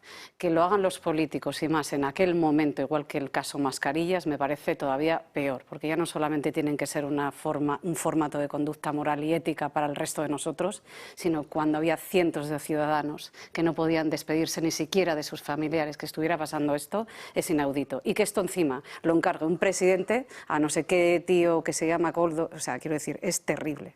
Ahora lo que está claro es que el tal Coldo, o sea, pues es a tener un amigo en los últimos 20 años, la persona era Coldo, porque es el que está metido, o sea, es el que tiene capacidad para cerrar, para abrir, para subir y para bajar. No olvidéis que Coldo siempre que habla, o la mayoría de veces que habla, he oído, me han dicho, yo no estaba ahí, pero me dijeron que... Sí, pero eso es para que no le pringuen en todo. Para no involucrarse directamente. A ver, que luego hay un juez, hay un tribunal, que al final el tribunal no es tonto. Decir, hombre, si te condenan puede que haya algo, puede que haya alguna base, pero todo esto Pero le pasa lo mismo al Dama, de los temas que sabe y de los temas que ha escuchado y es por referencias. Pues depende. Es que depende. A mí lo que me llama profundamente la atención es la doble vara de medir, ¿no? Es decir, aquí hay un partido que está haciendo cambios por las razones que ellos determinen, que lo ponemos a parir, ¿vale? Porque es injustísimo, no es democrático, los originales ya no están... O sea, y ahora, yo, como bien decía Francas al principio, tenemos que escuchar a una ministra llamando superhéroe de la paz a nuestro presidente cuando vemos cosas de estas. Superhéroe de la paz, y espera, y es superhéroe que representa la dignidad en el mundo. O sea, el presidente, dirigiendo todo esto en plena pandemia, ¿vale?, representa la dignidad en el mundo. Pero ahí no leemos nada. Aquí los malos son un partido que, como partido, y ya habiendo defendido el valor del límite y de cualquier organización, eso es lo peor del mundo mundial. Pero ellos pueden salir ahí, montar unos números que te mueres y son los superhéroes de la dignidad del mundo. Y todos están anchos. Vamos con la exclusiva que ha dado esta misma mañana el debate y que tiene como principal protagonista a Pedro Sánchez y sus viajes en Falcon a la República Dominicana. El debate desvela los planes de vuelo que el Ejecutivo lleva años negándose a hacer públicos. En todos ellos se oculta la identidad de los pasajeros. Desde el presidente del Gobierno, Pedro Sánchez, llegó al Palacio de la Moncloa. El uso del Falcon, del Ejército del Aire y del Espacio, ha dado lugar a diversos trayectos cuyos detalles el Ejecutivo lleva años ocultando, aparándose en la Ley de Secretos Oficiales. El debate publica hoy en exclusiva todos esos documentos de varios de estos viajes. Los papeles que hasta ahora no habrían visto la luz recogen distintos desplazamientos realizados con aeronaves oficiales de la ALA 45 en los que no se declara la identidad de los pasajeros. ¿Qué os parece? Una más. Parece que el que sí tiene la identidad es Aldama, al menos hace una semana o 2 semanas declaró que de esos vuelos tenía todos los datos. Es verdad. Es verdad. A partir de ahí, si todos los datos cuáles son, no lo sé. Bueno. A mí lo que me choca es que en un país el presidente de gobierno pueda declarar secreto de Estado eso y que no tenga que ser público. Eso es lo que no entiendo, y que no pueda intervenir ninguna autoridad judicial. Yo creo, por ejemplo, que en Estados Unidos no podría hacerse eso. Porque te vendría el juez de de un pueblo de arriba o un pueblo de abajo y te crucifica en el minuto 2, porque no tiene ningún sentido que esas cosas sean secreto de nada, no hay ninguna razón. Pero o la ley está mal hecha y permite que el gobierno haga eso y habría que cambiarla y no la van a cambiar, ni estos ni probablemente el que venga, o la ley está bien hecha, se la saltan y no hay autoridad que sea capaz de obligar al gobierno a seguir la ley, lo cual en un caso es repugnante y en un otro es repugnante igual.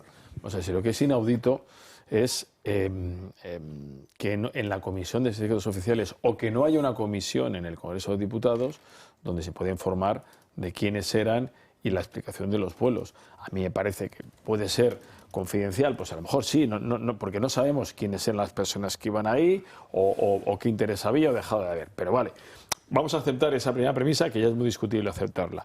Pero que no haya en el Parlamento, en la Comisión de Secretos o en la comisión que corresponda dentro de la confidencialidad, no se informe de a qué corresponden esos vuelos, es lo que llama poderosamente la atención, porque lo único que haces es alimentar una bestia. Hombre, hoy el debate da un paso más limitado, porque simplemente dice los vuelos, pero no debe tener los nombres, queremos suponer, ¿no? Ha dicho que no, que lo que le ha alegado, no ha tachado él, que lo que le ha alegado es eso. O sea, entonces, que no tiene los nombres. Y lo más chocante que han dicho es que por vía judicial la Guardia Civil ha entregado los vuelos de Begoña y hay un vuelo solo a República Dominicana que es con una aerolínea oficial, que no sé si es con Air Europa. Y en cambio se sabe que como mínimo ha estado, no sé si son 13 vuelos, que no sé quién se lo saca de la manga o no, como mínimo ha estado 13 veces, con lo cual se supone que de aquí habría unos cuantos que corresponderían, pero como está tachada no se sabe. Bueno. Entonces, de todos modos, lo de las comisiones también es otro cachondeo, porque para convocar la comisión tiene que ser la mesa de la comisión la que la convoque, y para que una cosa entre en el Congreso tiene que ser la mesa del Congreso el que la meta. Con tener mayoría en la mesa del Congreso y mayoría en las comisiones no entra nada de lo que no quieras, y aquí nos habían contado ya en la anterior legislatura como a la ministra de Hacienda no se le ha ocurrido ir nunca a la Comisión de Hacienda, porque simplemente la mesa decide que no va. De X vuelos, en este caso a República Dominicana, todos son material clasificado, todos son confidenciales, o sea, no hay ninguno que no se pueda decir, pues era una operación de cooperación iberoamericana o iban de ahí, saltaban a Centroamérica porque el avión no llegaba. Eso es lo que me llama la atención, es decir, todos son confidenciales. Entonces, ¿qué operación estamos haciendo con República Dominicana o con otros países que es del más alto secreto? Eso es lo que me llama la atención. Y que, insisto, y que no haya una reclamación, porque, claro, en el Congreso lo tenemos claro, pero ahora tenemos un Senado que está de manos populares, ¿no?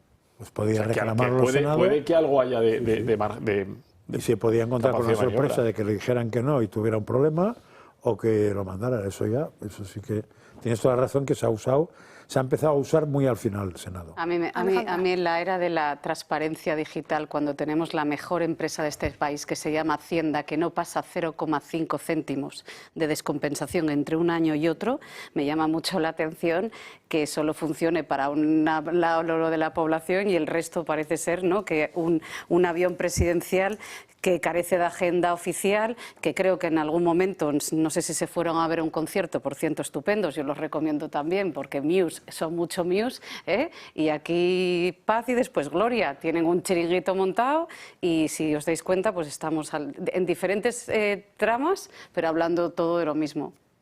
Venga, nos vamos a ir a la segunda pausa publicitaria de la mañana de hoy y a la vuelta seguimos aquí analizando toda la actualidad política nacional e internacional. 1:00 PM, seguimos abriendo más melones, seguimos abriendo más temas que Forestalia, cada vez va cogiendo más repercusión, va cogiendo más eco y cada vez el cerco sobre la ministra Teresa Rivera comienza a cerrarse más, todo intentan apuntarla a ella, pero hay más nombres propios encima de la mesa. Alba Sánchez, muy buenos días, cuéntanos. Así es, y es que el caso Forestalia se ha convertido en una de las investigaciones más relevantes de España, y es que la Guardia Civil está examinando una presunta trama de corrupción que involucra a la empresa aragonesa Forestalia y a los altos cargos del Ministerio para la Transición Ecológica de la etapa de Teresa Rivera. El modelo de negocio de Forestalia y la energía renovable parecía perfecto. La empresa no solo construía parques, sino que vendía los derechos de explotación después de haber obtenido unas licencias ambientales correspondientes. Pero entonces, ¿el fallo dónde está? Pues bien, la UCO se centra en la figura de Eugenio, ex subdirector de calidad y evaluación ambiental. Según la investigación, él sería el responsable de la tramitación de estos permisos, donde claramente favorece a Forestalia mientras dificultaba los permisos para otras empresas. Un ejemplo central es el clúster del Maestrazgo, un gran proyecto eólico autorizado excepcionalmente en 2024 que más tarde fue vendido por Forestalia con cerca de unos 500 millones de euros. Domínguez, que fue detenido junto a Fernando Samper, el presidente de Forestalia, ambos acusados de prevaricación ambiental, cohecho, blanqueo de capitales y organización criminal, todo esto presuntamente por haber conseguido a cambio esas contraprestaciones económicas canalizadas por sociedades interpuestas entre una empresa y otra. Además, la Guardia Civil investiga a uno de los que fuera también asesor vinculado al gobierno del difunto Javier Lambán por haber promovido presuntamente los proyectos de Forestalia entre alcaldes de las comarcas turolenses, facilitando apoyos políticos clave para esta empresa. Y es que, aunque Teresa Rivera todavía no está siendo investigada, la trama se desarrolló dentro de su ministerio y con personal de su completa confianza. Y ojo, que tras jubilarse fue ella misma la que contrató a Domínguez como su asesor personal. Muchas gracias, Alba. Vamos a debatir sobre Forestalia, pero nos vamos ahora mismo en directo hasta Navarredonda de Gredos, en la provincia de Ávila, porque allí está Santiago Abascal dando una rueda de prensa dentro de la campaña electoral de Castilla y León. Escuchamos en directo. Que nos han seguido durante esta campaña por Castilla y León, y gracias también a los que se han incorporado en el día de hoy, en el que nos hemos reunido en el Parador Nacional de Gredos, el Comité Ejecutivo Nacional de Vox, el Comité de Acción Política, todos los portavoces nacionales de distintas áreas y también los portavoces regionales en los parlamentos autonómicos, es decir, todas aquellas personas que en estos momentos tienen en todo el territorio nacional las responsabilidades más importantes para representar a los votantes de Vox. Lo hemos hecho en un contexto histórico importantísimo y lo hemos hecho para analizar tanto la situación internacional como la situación nacional. Y si la situación internacional es grave y preocupante para muchos ciudadanos, la situación nacional es aún más grave y más preocupante para la inmensa mayoría de los ciudadanos españoles. En primer lugar, porque enfrentamos un gobierno criminal.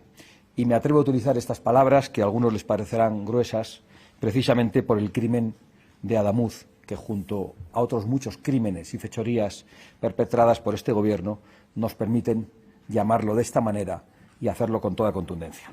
Y mientras tanto, observamos a un Partido Popular que es absolutamente incapaz de romper con Sánchez definitivamente y en todo lugar. Un Partido Popular que mantiene los pactos con Sánchez tanto en Bruselas como en Ceuta.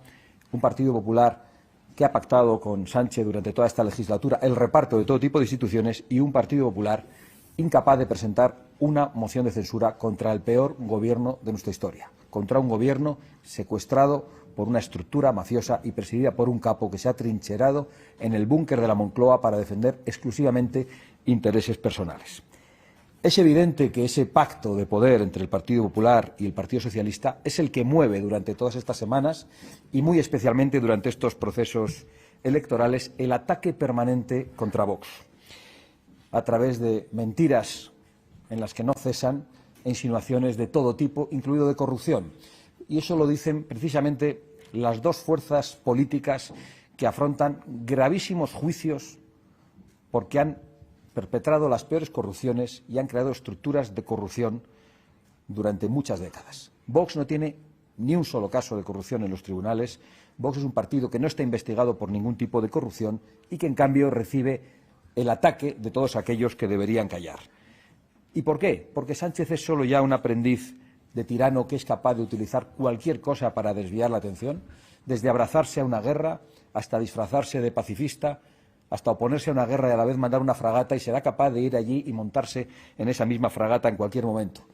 Y, por otro lado, Génova 13 se ha convertido definitivamente en la veleta azul, porque dicen una cosa cada día y dicen una cosa en función del territorio que están pisando, siempre una cosa distinta. Y unos y otros, ambos, se empeñan en acabar con Vox. mientras nosotros estamos defendiendo los intereses de los ciudadanos españoles, estamos escuchando por todo el territorio nacional las preocupaciones de los españoles de a pie y tratando de dar respuestas a esas preocupaciones. Y mientras nosotros hacemos eso, defender esos intereses de la gente, ellos están exclusivamente para proteger los suyos.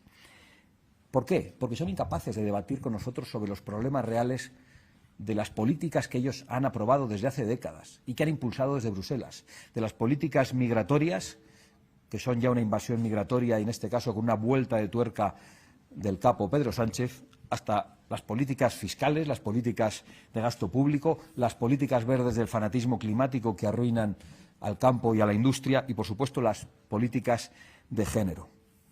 Y en esta situación, en la que nosotros hablamos de problemas reales y ellos no debaten, sino que se dedican a insultar a Vox y a demonizarlo, es muy difícil entablar conversaciones, es muy difícil llevar adelante a buen puerto negociaciones de investidura o negociaciones para la formación de gobiernos, porque vemos permanentemente que lo que ocurre es que el señor Feijóo y los dirigentes nacionales del Partido Popular preferirían pactos con el Partido Nacionalista Vasco o con el Partido Socialista. Con el Partido Nacionalista Vasco les hemos visto acercarse estos días y allí no han llevado ningún tipo de decálogo para decirle al PNV que hay que respetar la Constitución, la unidad de España, a la corona o el Estado de Derecho. Eso solo se lo llevan a Vox porque no les gusta pactar con Vox. Están más cómodos en los viejos pactos con el Partido Nacionalista Vasco y con el Partido Socialista. Lo que les pasa es que Sánchez no quiere.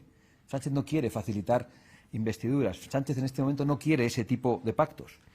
Porque cuando Sánchez quiere, Feijóo pacta, como ha pactado en Bruselas y mantiene esos pactos, como pacta en Ceuta y como ha pactado el señor Feijóo con Sánchez el reparto del Tribunal de Cuentas, del Tribunal Constitucional, del Consejo General del Poder Judicial y de las comisiones parlamentarias del Congreso y del Senado.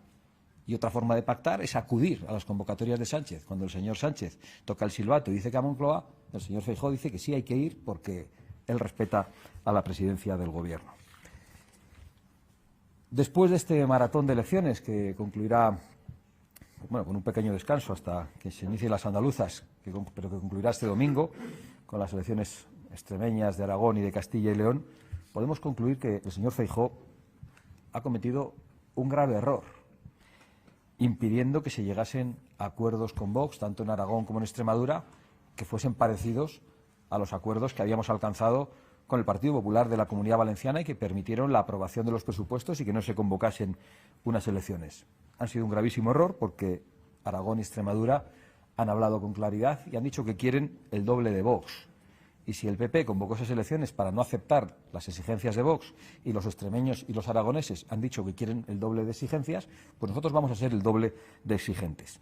Y como no quieren afrontar ese debate, y parece que menos aún en campaña electoral, pues parece que al Partido Popular solo le queda patrocinar guerras sucias contra Vox, extender mentiras sobre Vox e incluso lanzarse a la demonización de Vox, como ha hecho el señor Mañueco estos días, diciendo que Vox es un partido que quiere tirar seres humanos al mar. Claro, demonizar a Vox y luego pedir los votos de Vox es una especie de autodemonización del señor Mañueco. Es del género tonto decir que Vox es un partido de esa naturaleza que quiere que la gente se ahogue en el mar y luego decirle a Vox que tiene que entregar los votos o pretender un pacto con Vox. Estaría muy bien, antes de que termine esta campaña, que el señor Mañueco rectificara esa acusación, que es mucho más que una acusación, que es una auténtica infamia. Mientras tanto, nosotros lo que decimos es que esas mentiras, esa demonización y esas guerras sucias del Partido Popular son las que luego utiliza Pedro Sánchez en la tribuna del Congreso de los Diputados contra nosotros, aprovechando de poder hablar durante horas y horas sin ningún tipo de límite y que los demás podemos contestarle solo en 5 minutos. Y así extiende las mentiras el presidente del Gobierno. Mentiras que, en primer lugar, hace el Partido Popular que circulen por los medios que financia. Y lo que les quiero decir para concluir a los señores del Partido Popular y a los del Partido Socialista es que pierdan toda esperanza de destruirnos o de pararnos. Tenemos el apoyo creciente del pueblo español. Cada vez más personas se identifican con nosotros y pueden hacer lo que quieran, pero ni nos van a destruir ni nos van a parar. Deben saber que la única salida es respetar la voluntad de los electores, de los extremeños, de los aragoneses y de los castellanos y de los leoneses a partir del domingo y entablar negociaciones serias de esa política para adultos que algunos reivindicaban. Negociaciones serias, sin prisas, con medidas concretas que lleven aparejados acuerdos presupuestarios, partidas concretas para poder cumplir esas medidas. En algunos casos las partidas lo que habrá que hacer es eliminarlas para acabar con el gasto, con plazos de cumplimiento para que se cumplan esas medidas y con garantías de cumplimiento, porque no son de fiar. Nos lo han demostrado a nosotros cuando hemos gobernado con ellos y se lo han demostrado a sus electores cuando les han pedido mayorías absolutas y las han traicionado. Nosotros sí somos de fiar. Nosotros decimos lo mismo antes y después de las elecciones. Y eso lo saben la inmensa mayoría de los españoles. Yo les agradezco mucho su atención y como durante todos estos días yo estoy por todos los pueblos de estas regiones que hemos visitado contestando a todas sus preguntas y a partir de mañana mismo también lo haré en la siguiente rueda de prensa, pero hoy aquí me acompañan todos los portavoces regionales y todos los portavoces nacionales de distintas áreas de Vox, pues yo lo que querría es que hoy, y creo que ya han hablado con alguno de ellos, entablen conversaciones con ellos, les puedan preguntar a ellos y mañana yo les contestaré a todas las preguntas que quieran. Muy amables y muchísimas gracias.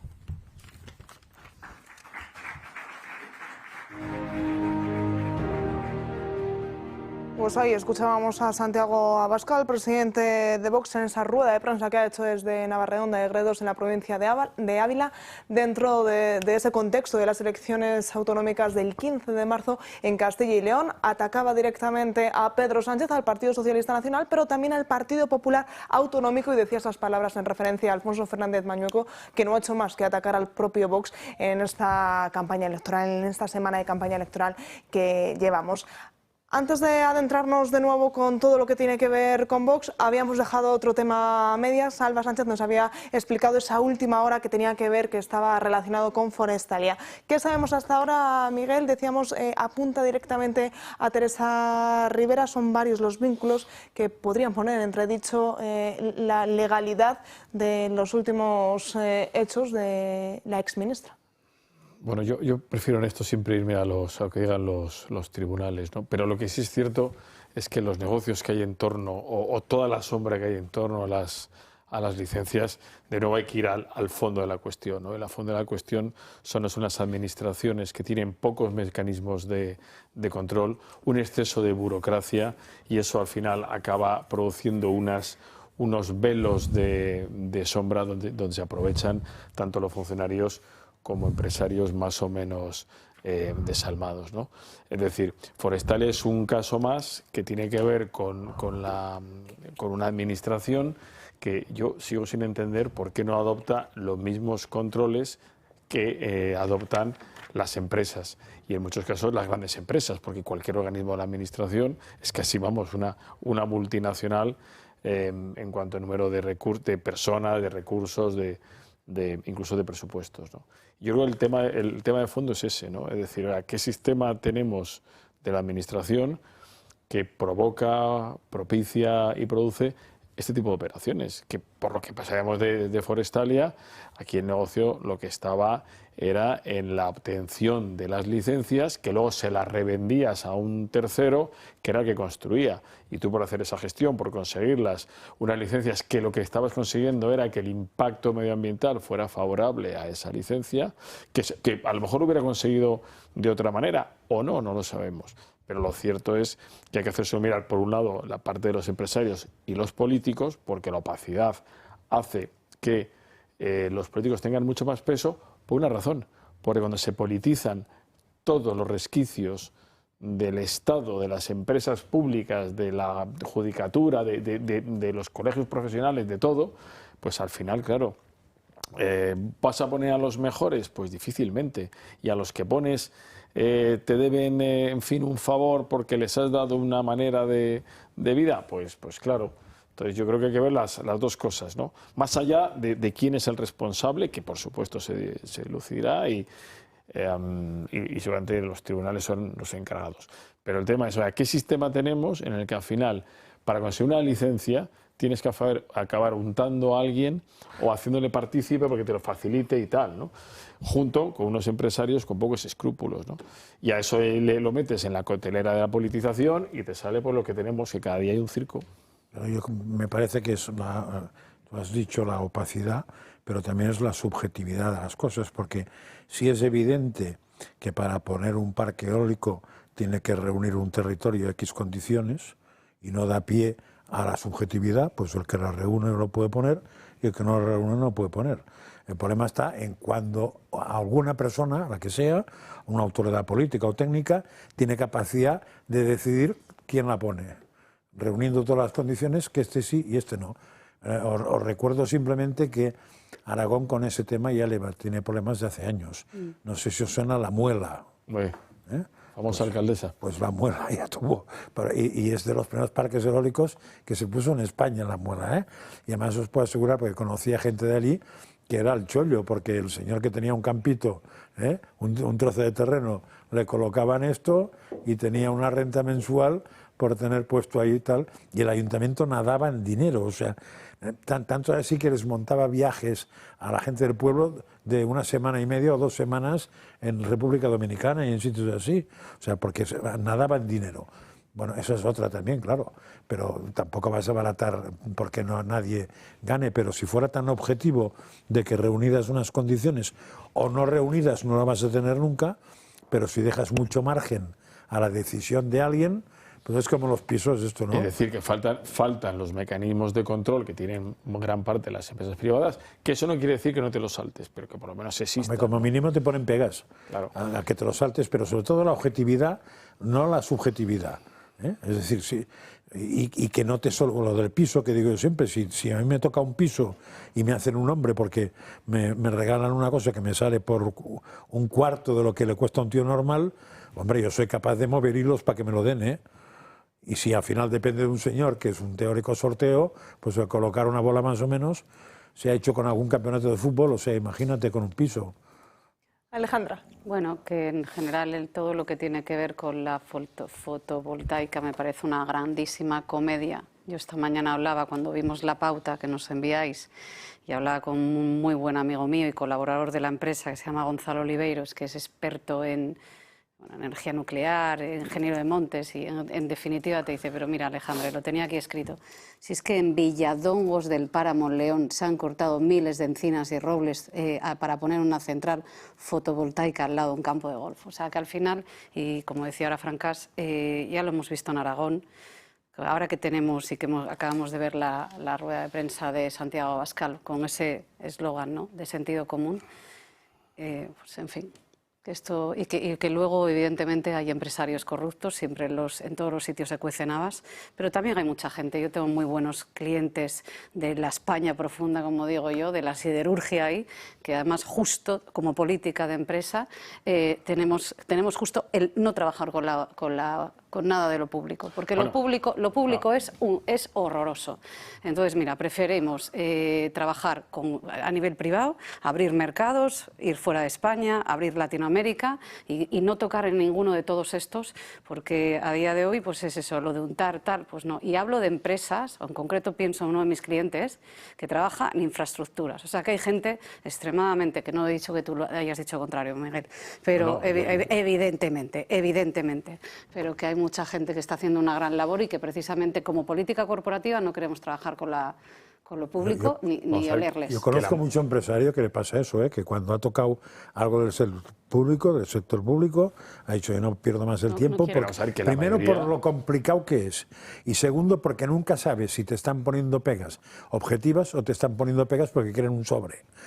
Y entonces digo un momento que dice, oye, es que me estoy metiendo en un tinglao que no sé cómo acabará, que depende del albur de un señor que está por ahí metido, que no sé qué persigue, me voy a otra zona y a otra cosa. Y que, Francas, no voy a entrar en temas personales, pero que aquí hemos hablado muchas veces, ¿no? Y lo difícil, porque no todos somos las grandes corporaciones, entonces los márgenes de maniobra, cuando te ponen trabas, cuando tienes un sistema de pago complejo, cuando encima te piden cada vez más pues no, compliance, cientos de protocolos, para nada, por cierto, para nada, porque luego ya ves lo que está pasando, pues es que no me extraña que no queramos. A mí, yo he sufrido eso, precisamente. Los que conozco no quieren saber nada. Lo he sufrido. La mayoría de los empresarios o las personas que se relacionan con la administración, pues claro que cumplen y son honestos. Eso es la inmensa mayoría.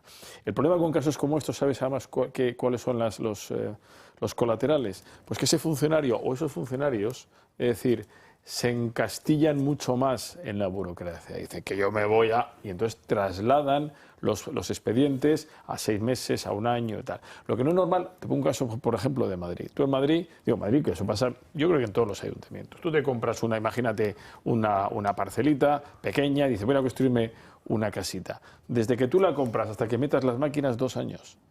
Y dices, pero ¿cómo es posible? Y mientras tanto estás ahí, pues con el dinero pagando ya tus impuestos y tal. Eso es lo que no puede ser.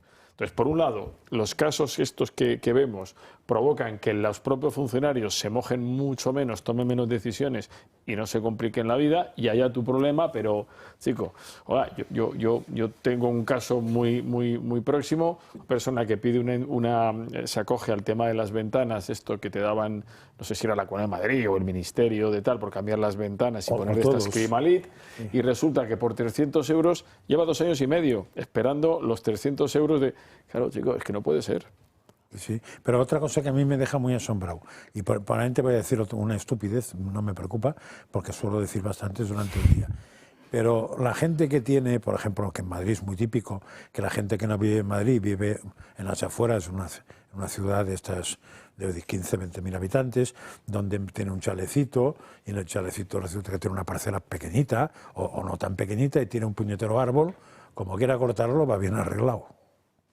O sea, en los problemas que puede tener para cortar un puñetero árbol, que incluso puede estar mal. O sea, se te muere un árbol o está mal, y para cortar, y de golpe aparece que, no sé qué te dice este amigo tuyo... Miles de encinas y robles. Bueno, me ha dado muchos ejemplos. Este es uno de ellos. Entonces, bueno, mira que sería fácil. O sea, usted no puede poner ni un parque eólico, ni un parque tal, ni un cementerio municipal, ni nada, donde hay árboles, a no ser... Y unas condiciones draconianas, de la misma manera que para cortar un puñetero árbol, que puede ser una virrea de árbol, de una parcela, te las ves y te las deseas. Es que no tiene ningún sentido eso, sobre todo contando que en España hay zonas, sigo diciendo lo de los monegros que siempre digo, o sea, que son kilómetros y kilómetros y kilómetros, que no es que no haya un árbol, no, es que no hay una puñetera planta, porque es un semidesierto. Y por tanto hay sol a punta pala, y por tanto se supone que puedes poner placas, vamos, podrías poner placas en fila india, ¿eh? Pues no, y trasladar, pagas la red eléctrica igual si lo trasladas 200 kilómetros que 3.000, me parece a mí. Bueno, 3.000 no creo en hay un fragmento de la película Asbestas, no sé si la habéis visto, no. Que es esa familia, que además es un caso real en Galicia, esa familia francesa que viene a España a montarse el pueblecito ecológico. Y hay un momento ahí entre el gallego que va a vender la tierra, como tú dices, ¿vale? Y que mira al francés, porque el francés es, ¿cómo vas a vender la tierra? ¿Cómo vamos a despoblar este pueblecito? ¿Cómo vamos a darle todo lo nuestro, ¿no? Que esto tiene tanto encanto a una fotovoltaica. Y el gallego lo mira y le dice, mira, tengo una madre dependiente. Vendo lo que haga falta, al precio, por desgracia, que haga falta, porque yo no vengo aquí a jugar a las granjas como vienes tú. Es que, ¿sabéis lo que os quiero decir? Es que, por desgracia, ¿no? Y entiendo que tú ibas también por ahí, ¿cuántos están vendiendo esas terrecitas y esos pueblecitos y tal? Porque no les queda otra, porque el modelo productivo que tenemos en España es francamente para ponérnoslo a mirar de forma seria y urgente. Así que, bueno, si la legislación o lo que sea te lleva a quitar encinas o a quitar olivos, o a quitar vides para poner una placa fotovoltaica, algo está mal hecho en la legislación, en el planteamiento, o en tocarle las narices al que tiene encinas, ¿eh? Creo que sobre todo, Francas, los que se están beneficiando serán esta gente corrupta, porque la gentecita de a pie, que venderán sus tal y que bueno, sacarán pues X dinero y mira, que les salga el mayor partido posible, no creo que precisamente sean los que se estén forrando. No, seguro, y algunos sitios, algunos que han alquilado o han vendido para placas, se han encontrado ahora que la empresa ha petado y que se encuentran que están las placas y las tienen que desmontar ellos o dejar las placas de por vida allí sin ver un duro de lo prometido mensual o anual. Quítate las placas de ahí, que además eso, por entrar en modernismos, es más contaminante que Viriato cabreado, ¿eh? Bueno, totalmente. Eso me lo dice Gonzalo y me dice además, mira, lo tenía aquí escrito, me dice Gonzalo, Alejandra, cuando convocan para hacer todos estos proyectos siempre va con una frase, ¿no? La frase, que es la de por el interés general. por el interés general. Y con esto del interés general están desmantelando España entera. Y os digo, o sea, he puesto esto aquí, pero que tengo aquí, me mandaba esta mañana un montón de ejemplos de cortes de robles, de encinas, de tal, y fíjate lo que estás comentando tú ahora, cuando encima tenemos un país que hay un montón de zonas que no tienen árboles, o sea que, bueno, aparte de todo lo que conlleva a nivel social, porque eso, al final, esas personas que dejan esos pueblos, muchos de ellos luego pasan a sitios complejos a nivel urbano, completamente desligados, en fin, que el campo desatendido, o sea, que es que al final es todo lo que luego tracciona también, ¿no? Nos vamos a ir de nuevo a publicidad, a la última pausa publicitaria del día de hoy, y a la vuelta analizamos el salario mínimo interprofesional, porque se van a quedar helados con la cantidad de gente, de trabajadores a los que les afecta, y también abrimos esa página internacional para poner la lupa en Irán. Hoy nos acompaña Gemma Hidalgo, asesora energética de Comunidad Solar, una empresa española que está impulsando el modelo de autoconsumo remoto, permitiendo a miles de personas ahorrar en su factura eléctrica sin necesidad de instalar placas en casa. Además, hoy viene con una novedad importante: su último parque solar está ya al 85% de ocupación. Gemma, muy buenas tardes. Para quienes no lo conozcan, ¿qué es exactamente el autoconsumo remoto y cómo funciona? Hola, buenas tardes. Pues mira, es muy sencillo. Al final, autoconsumo remoto es la alternativa de poder consumir una energía solar sin necesidad de hacer obras, instalaciones o sin necesidad de tener un techo propio. Por lo tanto, quien quiera puede comprar nuestros paneles que están ubicados en un parque solar de Murcia y obtener así un buen ahorro en su factura eléctrica. Este último parque incorpora baterías. ¿Qué cambia eso respecto a un parque solar tradicional?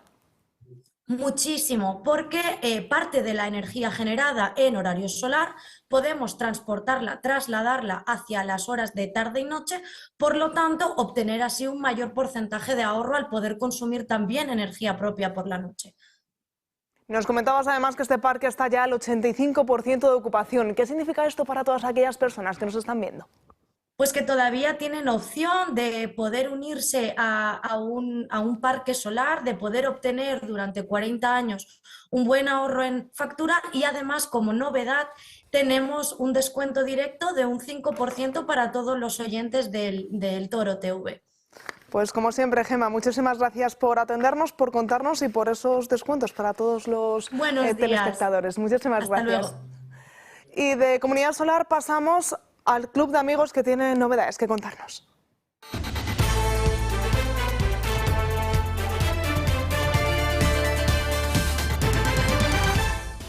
Y como siempre lo hacemos de la mano de Paula Cruzado. ¿Qué tal? Muy buenas tardes. Pues muy buenas tardes, Natalia. La verdad es que muy bien, arrancamos semana y hoy hemos tenido la visita de un socio, un matrimonio de socios que venía a comprar nuestro 10º de lotería del Día del Padre, y nos daba sobre todo las gracias por seguir siendo como somos, por emitir lo que otros medios de comunicación no emiten. Hablábamos, por ejemplo, del caso de Vox, recordando cuando nosotros en esta casa emitíamos, cuando empezaba Santiago Abascal subido en un banco y un megáfono, que ningún medio de comunicación emitía eso y solo lo emitíamos nosotros, cuando ahora mismo decís, pero es que solo el único medio que transmitís entero los canutazos que vemos todos los días en la tele o las entrevistas de Santiago, y gracias a que vuestra tele no lo manipula, nosotros nos hemos estado enterando, y cada día, es cierto que ahora Vox es la tercera fuerza política, pero nos daba las gracias por eso, por ser firmes en nuestros valores, por ser firmes en nuestros pensamientos, por ser firmes al final en eso que hoy en día estamos infectados de telepedro, que solo manipulan y que sacan lo que no quieren para hacer daño a otros partidos, o en este momento a la que es la verdad de las noticias. Así que desde aquí yo les doy las gracias por venir a comprar ese 10º, y sobre todo animo a todas aquellas personas que nos siguen día a día, que piensan como este matrimonio de socios, que piensa que nosotros al final no manipulamos las noticias, que damos las noticias que otros medios de comunicación callan. Nos decía, ya, pero es que vosotros sois pequeños y necesitáis más gente. Pues necesitamos a vosotros, a ustedes, a los que nos ven día a día, a los que todavía no son socios y se tienen que hacer socios para que este medio de comunicación cada día seamos más fuerte, cada día podamos llegar a más sitios y cada día la gente sepa la verdad de lo que pasa, que es al fin y al cabo nuestro objetivo. Así que desde aquí les necesitamos. Les pido que nos echen un cable haciéndose socio del Club de Amigos o haciendo una donación puntual, cada uno en función de lo que su autonomía le permita o de sus posibilidades. Nosotros de verdad que agradecidos siempre. Como lo he dicho así muy rápido a la entrada, tenemos Lotería del Día del Padre, quedan muy poquitos porque es algo que nosotros desde aquí siempre hemos defendido, la figura del padre y de la madre, que ya en los colegios ese día no existe. ¿Para qué? Hay muchos tipos de familia y ya pues nos ha tocado a la familia tradicional, nos ha tocado quedarnos sin el Día del Padre y de la Madre, pues desde aquí lo estamos reivindicando de esta forma, bueno, pues graciosa, para que todas aquellas personas se quieran hacer con su décimo, lo pueden hacer de forma presencial en nuestras oficinas o de forma online a través de nuestra página web clubdeamigos.eltorotv.com. y luego deciros que el próximo martes, día 17, es la tercera sesión de Leyenda Negra, ya la última que estamos haciendo con Javier Sardón, que la verdad es que está teniendo un éxito alucinante. Bueno, lo teníamos claro porque sus paseos la verdad es que eran todo un éxito, pero no sabíamos que meterlo en el aula iba a tener tantísimo éxito. Así que desde aquí, gracias a Javier Sardón, a todas aquellas personas que se conectan de Estados Unidos, Francia, Londres, Alemania, la verdad es que es una auténtica pasada esa parte, esa modalidad online desde donde se conectan. Así que les espero a todos el próximo 17 de marzo a las 7:30 de la tarde en esa tercera sesión y última, de hecho. Paula, teníamos aquí a dos rezagados que se llevaban las manos a la cabeza cuando comentabas lo del décimo de... Pues quedan pocos.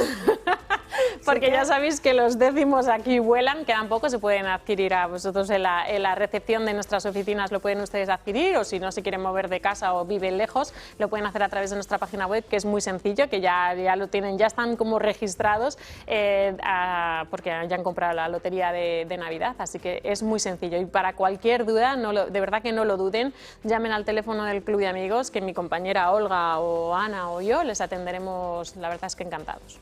Pues Paula, como siempre, muchísimas gracias. Gracias a vosotros siempre. Nosotros volvemos a la actualidad política nacional y volvemos a esa entrevista que Ortega Smith ha realizado esta mañana en Telecinco con Ana Rosa Quintana y que de nuevo, bueno, pues nos escribía Julio Ariza que hay un fragmento que merecen escuchar ustedes mismos, que hace referencia a los 4 empleados frustrados que supuestamente, o en los que supuestamente están en manos Vox. Escuchen.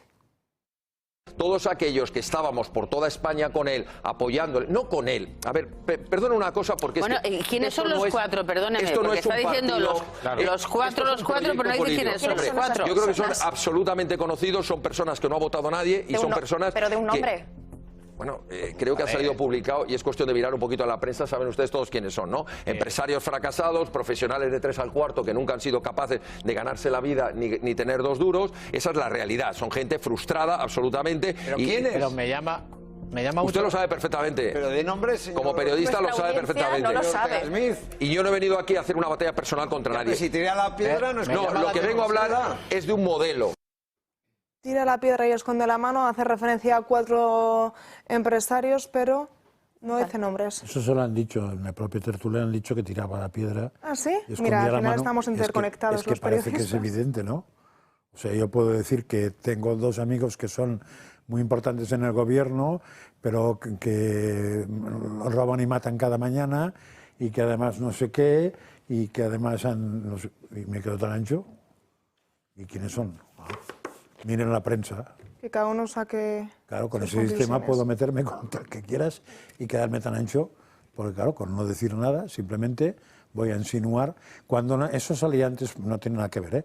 Pero cuando hablaban ellos de transparencia, de vuelos y tal, si las cosas no se saben, tiene una ventaja eso, que te permiten hacer novelas. Entonces, podemos hacer la novela que quieras. Podríamos poner perfectamente que los empresarios son los dueños de Prisa, de, no sé, de Interglobo, de la CNMV. No, CNMV no es ninguna de esto. La CNPLU, no sé, algo de Estados Unidos o de Japón, tal. Y ¿por qué no? Si no lo han dicho. O sea, la transparencia sirve para algo. Y sobre todo la cobardía es eso, es decir, suelto el bulo o no bulo, y me quedo tan ancho y espabila, y cuantos más se ensucien con eso, porque alguien ensuciará a alguien, mejor. Pues eso yo no lo veo muy valiente, pienso que no es. Y quizá está buscando esa cuota de protagonismo lanzando no sé. y así por lo menos acaparó titulares. Pues yo creo que ya he dicho antes y me parece clave que cuando de un sitio te vas mal, igual estás dando a entender que han hecho bien en quitarte del sitio. Porque cuando te vas mal, igual también estás mal, ¿eh? O sea, la gente no suele cambiar, no suele ser mala por la mañana, buena por la tarde, torpe al mediodía, lista. No, en general somos una persona cada uno. Entonces, el que da problemas cuando se va, pues igual es que estaba dando problemas cuando estaba y por eso le han tenido que decir que se vaya. Es lo que intuyo yo, sin entrar en más detalles, que tampoco lo sé. Hago un poco como él. Me parece hiper desafortunado el comentario de empresarios frustrados. Ya quisiera yo tener muchos empresarios frustrados que lo intenten y que lo vuelvan a intentar y lo vuelvan a intentar cuando las cosas a veces no salen mal, porque por cierto es parte del juego empresarial. Pero bueno, me parece muy desafortunado. Y luego, todavía más desafortunado, dice mucho de la persona, porque todos nos hemos ido de un sitio o todos hemos roto algo. Y las cosas quedan en casa. Entonces, quizás, si tú estás dando este numerito, quizás es porque te tenías que ir y pues yo te han echado. Si es que no me extraña que te echen, yo también lo echaría. Pero bueno, que también te digo una cosa, ¿eh? Y como empresaria, que hemos tenido que aguantar carros y carretas. O sea, quiero decirte que las cosas a veces pues son así. Pero la conciencia la tenemos muy tranquila. Entre otras cosas, porque nos levantamos todos los días y lo intentamos. Y caeremos 50 veces, pero lo volvemos a intentar. Sí, de todas maneras, yo que no sé quiénes son los 4 empresarios o 5 tampoco, porque nos ha frustrados. No leemos la prensa, de verdad. Lo que me llama la atención es el hecho de decir es que nadie los ha elegido. Pero ¿eso qué quiere decir? Que cualquier, entiendo que será un empresario o algún que tiene vínculos con un partido político. ¿Qué ocurre? Que todos los proveedores que debe tener un partido o todos los asesores o todo lo que hay alrededor de un partido político tienen que ser elegidos en las urnas. Hombre, yo recuerdo, aquí de la audiencia se acordará de Pedro Arriola, que era el gran gurú que tuvo el Partido Popular en la época de Aznar, que ya falleció, marido de Celia Villalobos. Es decir, y yo no creo que le votase nunca a nadie, ni que se presentara en ninguna lista.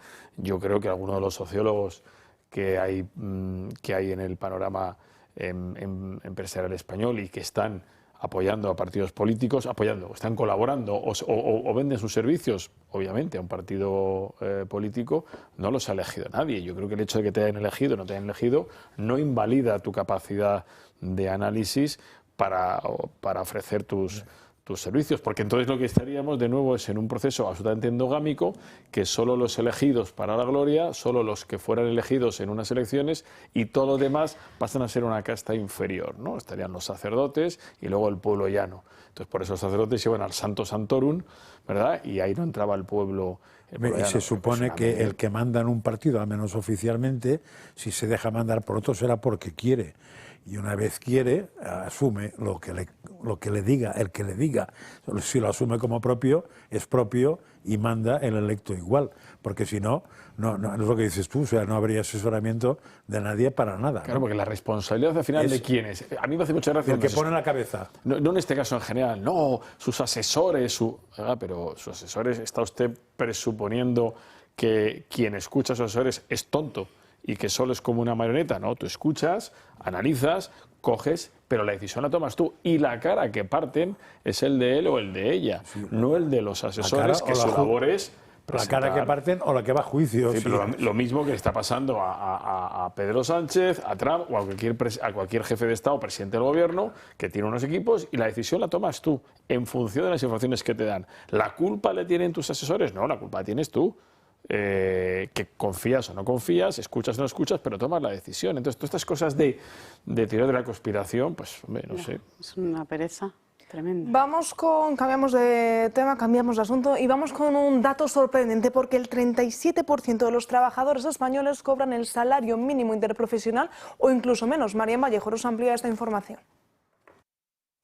Les traemos un dato sobre el empleo que podría sorprender a más de uno, sobre todo por el silencio del Gobierno respecto a esto. El 37% de la mano de obra en España percibe el salario mínimo o incluso menos, algo que se debe al no poder trabajar a jornada completa. Esto en cifras corresponde a 7,6 millones de asalariados de un total de 20,6 millones. Recordamos que la subida del SMI es una de las grandes banderas de este gobierno. La última subida se situó en los 1.424,50 euros brutos mensuales en 12 pagas. Más del 60% de los trabajadores españoles no consiguen superar este umbral. Unos trabajadores de los que el Ejecutivo y más en concreto la ministra Yolanda Díaz dan la espalda y no se acuerdan. Pues de nuevo datos sorprendentes, de nuevo datos que desde el Gobierno, desde el Ministerio de Trabajo, pues prefieren obviar. Francas, ya no nos sorprende prácticamente nada. No, si además eso se ha sabido, cada vez que han subido el salario mínimo se ha dicho que se acercaba al salario medio o lo superaba. Lo que pasa es que, claro, ¿cómo puede una persona en España no cobrar el salario mínimo? Pues porque no tenga una dedicación completa. Entonces, cuando tú como empresario, no lo sé porque no lo soy, pero o como pequeña y mediana empresa necesitas fichar a alguien, pero con esos salarios que te han puesto no te da la cosa, porque claro, para poder fichar a alguien tienes que hacer una cosita que se llama beneficios. Tengo tanto para invertir en una persona, o lo tengo o no lo tengo, y si no lo tengo no puedo fichar a una persona a tiempo completo. Tengo que fichar, pues eso, a media jornada, con lo cual en vez de crear un empleo, creas de hecho medio, aunque en la estadística puede ser que figuren 5. No sé, ya no lo sé, porque como es falso todo. Alejandra. Bueno, ya sabéis que aquí hubo estudio, lo hablamos cuando vino Alba, que sacamos un pequeño fragmento del salario mínimo interprofesional de este programa y que lleva ahora mismo más de 500.000 de visitas, se ha compartido más de 1.800 veces y que todavía a día de hoy, estando ahora en el programa, siguen llegando comentarios. O sea que eso por un lado. Y por otro lado, pues lo digo por lo de contratar media jornada, o sea, la imposibilidad de la contratación en general con la economía, que tenemos una economía que cuenta Yolanda en el despacho, ¿no? La cuenta ella estupenda era muerta allí, y luego está la economía de los de a pie, que es que el 37% de la población, pues eso, está ganando nada y menos, y que el desfase que tenemos hoy en día pues es tremendo. Y yo lo llamo pobreza. Así. Claro, pues si es que lo que estamos no es en cuánto se gana, sino con ese dinero que te puedes comprar. Nada. Y el problema que tiene gravísimo España en los últimos años, que no es solo de Pedro Sánchez, es que cada vez somos más pobres, es decir, cada vez tu capacidad de ahorro es infinitamente menor año tras año, con lo cual vas detrás. Independientemente de si el salario mínimo profesional está en 1.300, 1.500 o 2.000, porque en Suiza está en torno a los 4.500, 5.000 euros el salario mínimo. Obviamente la vida es infinitamente más cara que hay aquí, pero te permite... Infinitamente no. Pero te digo yo que no. Bueno, pero que con ese salario... Un poquito más cara, bueno, y alguna cosa no más cara. Bastante más cara, pero bueno, nada más tienes que ver la comida. Pero quiero decirte, pero da lo mismo, porque con ese salario mínimo la gente puede ahorrar. Pero es que en España, con un salario normal, yo digo mío, es que no es que no puedas ahorrar, es que estás pelado. Y el problema es que cuando tú no fomentas la creación de empleo, la riqueza en las empresas, cuando estás castigando a las empresas, cuando la figura del emprendedor es castigada, cuando piensas en empresas solo estás pensando en las grandes del IBEX y no estás pensando en todas las que no quieren pasar de 50 empleados, de 1 millón de facturación. ¿Por qué? Porque saben cuando pasan esas líneas rojas, te llegan los hombres de negro. Los hombres de negro son inspecciones, obligaciones, tributaciones, tal. ¿Y qué desincentivas? A ese empresario que dice, mira chico, yo prefiero ser pequeñito, que me dejen en paz. Y lo que estás provocando con estas subidas arbitrarias, cuando digo arbitrarias es porque solo son de una parte, no de la otra, es que los pequeños negocios que dan miles de trabajos, cientos de miles de puestos de trabajo en España, digan, como que yo, caso de un amigo mío, que su mujer tiene una clínica de estética. Dice, es más, ha quitado a la enfermera que tenía y lo están cubriendo ellos. ¿Por qué? Porque eso le trae muchos más problemas que soluciones.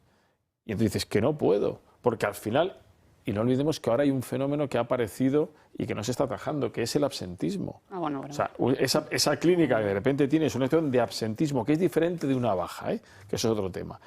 Y que a veces se encuentran con que no tienes a las personas adecuadas para tener que atender a los pacientes. ¿Qué hacemos? Entonces, todo eso va en el mismo saco, que es la empresa es mala, ser emprendedor es malo, Lo que tienes que ser es funcionario subsidiado, porque mientras seas subsidiado estés en los presupuestos generales del Estado en toda su globalidad, porque eres estudiante, pensionista, subvencionado, funcionario, yo te tengo más controlado.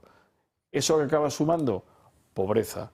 Y eso al final explotará. Pues claro. Pero mira, lo que decías de Suiza, sí, y Suiza sería un ejemplo, pero no tengo los números, pero si tú pones la diferencia entre el sueldo español, el sueldo suizo, el coste de vida español y el coste suizo, la diferencia entre sueldos es mucho más grande que la diferencia entre gastos. ¿Y dónde ahorras?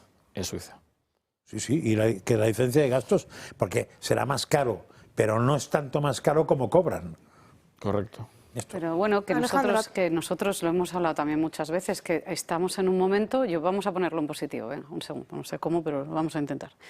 Pues vamos a verlo al revés, ¿vale? Vamos a pensar que con el cambio del sentido común vamos a empezar a entender qué es progreso y qué es riqueza, y replantearnos qué es progreso y qué es riqueza, y replantearnos la figura, porque las empresas son agentes de bienestar, porque no hay mayor Ministerio de Asuntos Sociales. Ayer que tuvimos el día de no a la guerra, el día de ayer era el del no a la guerra, porque el de la mujer no sé por dónde quedó, ¿vale? Pues que empecemos a ver como en otras sociedades que probablemente tienen muchos problemas, pero que yo siempre digo, ostras, es que tenemos ese tabú en torno al progreso, al esfuerzo, a la riqueza y que no nos está llevando a ningún sitio. O sea, que ojalá seamos capaces entre todos de cambiar ese modelo productivo que apuesta por una economía de valor. Venga, vamos a abrir la página internacional y vean las imágenes de lo que ha ocurrido esta misma mañana en la iglesia del Santo Sepulcro en Jerusalén. Es el santuario más sagrado del cristianismo y lo van a escuchar porque están sonando las sirenas de la guerra. ¿En dónde es?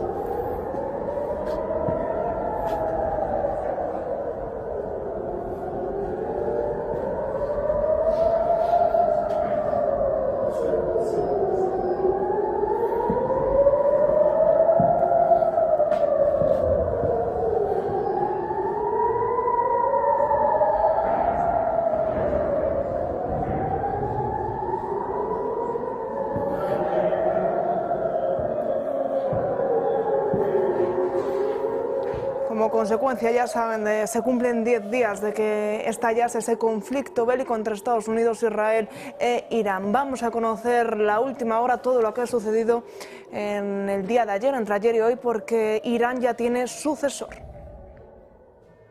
Con un nuevo líder supremo y 10 días de bombardeos sin tregua, los ayatolás retan a Israel y a Estados Unidos. La República Islámica de Irán no tiene ninguna intención de rendirse y alza en el poder al segundo hijo de Al-Jamenei, uno de los hombres del ala más dura del régimen, que ya cuenta con el respaldo absoluto de la Guardia Revolucionaria. Un nombramiento que llega acompañado de una nueva oleada de bombardeos iraníes que ya sacuden varios países del Golfo. Qatar, Kuwait y Bahrein han activado esta madrugada sus defensas antiaéreas tras sufrir múltiples ataques con drones y misiles iraníes. Solo en Qatar se lanzaron al menos 10 misiles balísticos y 2 misiles de crucero contra su territorio. En Kuwait las autoridades aseguran haber detectado y derribado decenas de misiles y drones dirigidos contra las instalaciones militares y civiles desde el inicio de la escalada bélica. Y en Bahrein al menos 32 personas han resultado heridas, 4 de ellas de gravedad, cuando drones iraníes alcanzaron el vecindario de Sitra, provocando además daños en infraestructuras estratégicas del país. Mientras tanto, las fuerzas de defensa israelí aseguran además haber intensificado sus ataques contra posiciones de Hezbollah y haber destruido varias infraestructuras del grupo en la capital de Beirut. Pero el conflicto ya ha saltado de Israel e Irán a toda la región. Ataques contra infraestructuras energéticas, refinerías y complejos industriales se han registrado en varios países del Golfo, lo que ha disparado la tensión en el mercado energético y el temor a una guerra regional. En total, al menos 13 países se encuentran ahora en alerta máxima ante la expansión de este conflicto. Entre ellos, también Turquía, que ha decidido reforzar su presencia militar en el Mediterráneo Oriental. En concreto, en Ankara ha desplegado 6 cazas F-16 para reforzar las defensas aéreas de la comunidad turca, mientras la presión internacional no deja de crecer y países como China ya claman un alto el fuego para una guerra que aseguran nunca debió haber estallado. Y que, como decíamos, estalló hace ya 10 días. Francas, ¿qué nos deparará? No sé, pero este fin de semana me he dedicado a buscar información en distintos sitios y me he quedado bastante más intranquilo de lo que empezó. ¿Qué buscabas y qué Información de encontraste? exactamente qué está pasando, quién ha entrado, quién no ha entrado. Y la sensación que tengo es que alguien ha calculado muy mal. Y los que han calculado mal, muy mal, no son precisamente Irán. Hombre, el problema ahora es, porque ya ha salido buena voz, en la Unión Europea siempre presta al desafío y a los grandes proyectos, hablando de Estados Unidos pare y repliegue. El problema es que, claro, en este momento de la película, replegar, Estados Unidos no se puede permitir el lujo de perder esta batalla, ni Estados Unidos ni Israel, ¿no? Y luego a mí me sigue creando una incógnita o una duda en los países que han sido atacados, cuál es su nivel de reacción. Porque evidentemente más allá que los sistemas de estos de intercepción de misiles que tiene cada país y que además, claro, están en superactivos, que además estos sistemas hay que alimentar con nuevos cohetes para que eviten el lanzamiento. Pero ¿qué reacción están teniendo? Porque seguro que están reaccionando de una manera u otra. Es decir, la flota aérea de Arabia Saudí no es ninguna tontería. Otra cosa es que tengan más o menos calidad, pero tienen suficientes aeronaves y has tocado las narices a mucha gente. Yo creo que el problema está ahora mismo en que si paras, o sea, esto es como el 7,5, digo, si te plantas ahora, con lo cual solo puedes ir para adelante, tocar tal cantidad de infraestructuras de un país de 93 millones de habitantes, que es casi el doble de lo que era Irak, es muy complicado. Y luego un sistema muy preparado desde muchos años atrás para una confrontación. No, y hablando con gente que conoce la zona, me decían una cosa que igual entenderéis. Yo la he entendido, igual me equivoco, pero yo puedo estar muy enfadado contigo, por ejemplo, que no estamos nada de acuerdo. Es más, te voy a hacer la puñeta de lo que pueda, hasta que entre un tío a pegar los tiros a los dos. Y entonces mi enemigo ya no eres tú, ese que está entrando pegando tiros. Entonces cuidado, porque se puede estar aglutinando la población de Irán sobre la autoridad que toque, el hijo, el padre o el abuelito, frente al agresor exterior. Y otra cosa que me están diciendo es que Estados Unidos busca una cosa y Israel busca otra, que no son compatibles hasta cierto punto. Y otra cosa que me están diciendo es que la escalada ha entrado ya en las refinerías, y eso es muy peligroso, pero es que hay la amenaza de que tú me toques una refinería y yo me cargo una desaladora. Y como se carguen desaladoras, lo que se organiza ahí, porque la mayoría de países, incluso Israel, viven un 80% de agua de media de desaladoras, porque no tienen agua potable, O sea, como empiezan a cargarse desaladoras, tienes toda una zona que no pueden beber. Y si no pueden beber, la gente dura 5 o 6 días, Con lo cual, cuidado, que igual alguien ha calculado muy mal. Quería hacer una cosa quirúrgica y le ha salido una pifiada no quirúrgica. Alejandra, ¿algo más que añadir? Bueno, la lectura interna de nuestro país en torno a la guerra y todo esto, mejor no sí, porque comento, porque para qué voy a comentar, esto es un show aparte. Y luego externamente, pues a ver, me parece complejo, desde luego parece ser que tienen mayor resistencia, que esto quirúrgicamente, como esperábamos, que fuera algo como Venezuela, pues a lo mejor no va a ser. Yo tengo muy buenos amigos iraníes que trabajan, por cierto, en el sector de la energía. Y me decían, mira Alejandra, aquí allá también hay no tengo claro la debilitación interna, pero también te digo que hay una generación nueva que ya no estaba muy de acuerdo, que hemos visto todas las manifestaciones que hemos tenido en la calle, no lo sé. Evidentemente la respuesta ha sido coger al tío más duro, ¿no?, de la parte dura dentro de Irán y que lo han puesto ahí. Trump ha dicho que no lo va a coger, que tiene que pasar sus checklists, no lo sé. Que es lo normal, o sea, que un tío de fuera... Lo que sí sé, un presidente de otro país se tenga que autorizar a ti que decidas quién tiene. Lo que sí sé es que en su día teníamos a las electrointensivas, yo me acuerdo que me pilló en Cantabria, paradas, y a ver cómo funciona todo esto y cómo va a repercutir de forma inmediata en los bolsillos de la industria, etcétera, etcétera, etcétera, si ya no lo estáis sufriendo aquellos que... El drama es cuál es, ¿no? El drama es el gas. Es decir, pero como nuestro gobierno, para evitar el apagón, estamos dependiendo y tenemos previstas para que entre en funcionamiento en cualquier momento las de ciclo combinado, eso va a afectar a la subida del gas. Con lo cual ya pues la fiesta la tenemos completa. Suba del gas, de la gasolina, de la cesta de la compra, y la última hora pasa porque desde Europa von der Leyen ha asegurado que no hay que derramar lágrimas por el régimen iraní. Mañana les ampliamos toda esta información, ya saben, a partir de las 12 del mediodía, como siempre, aquí en Dando Caña. Gracias por acompañarnos una mañana más.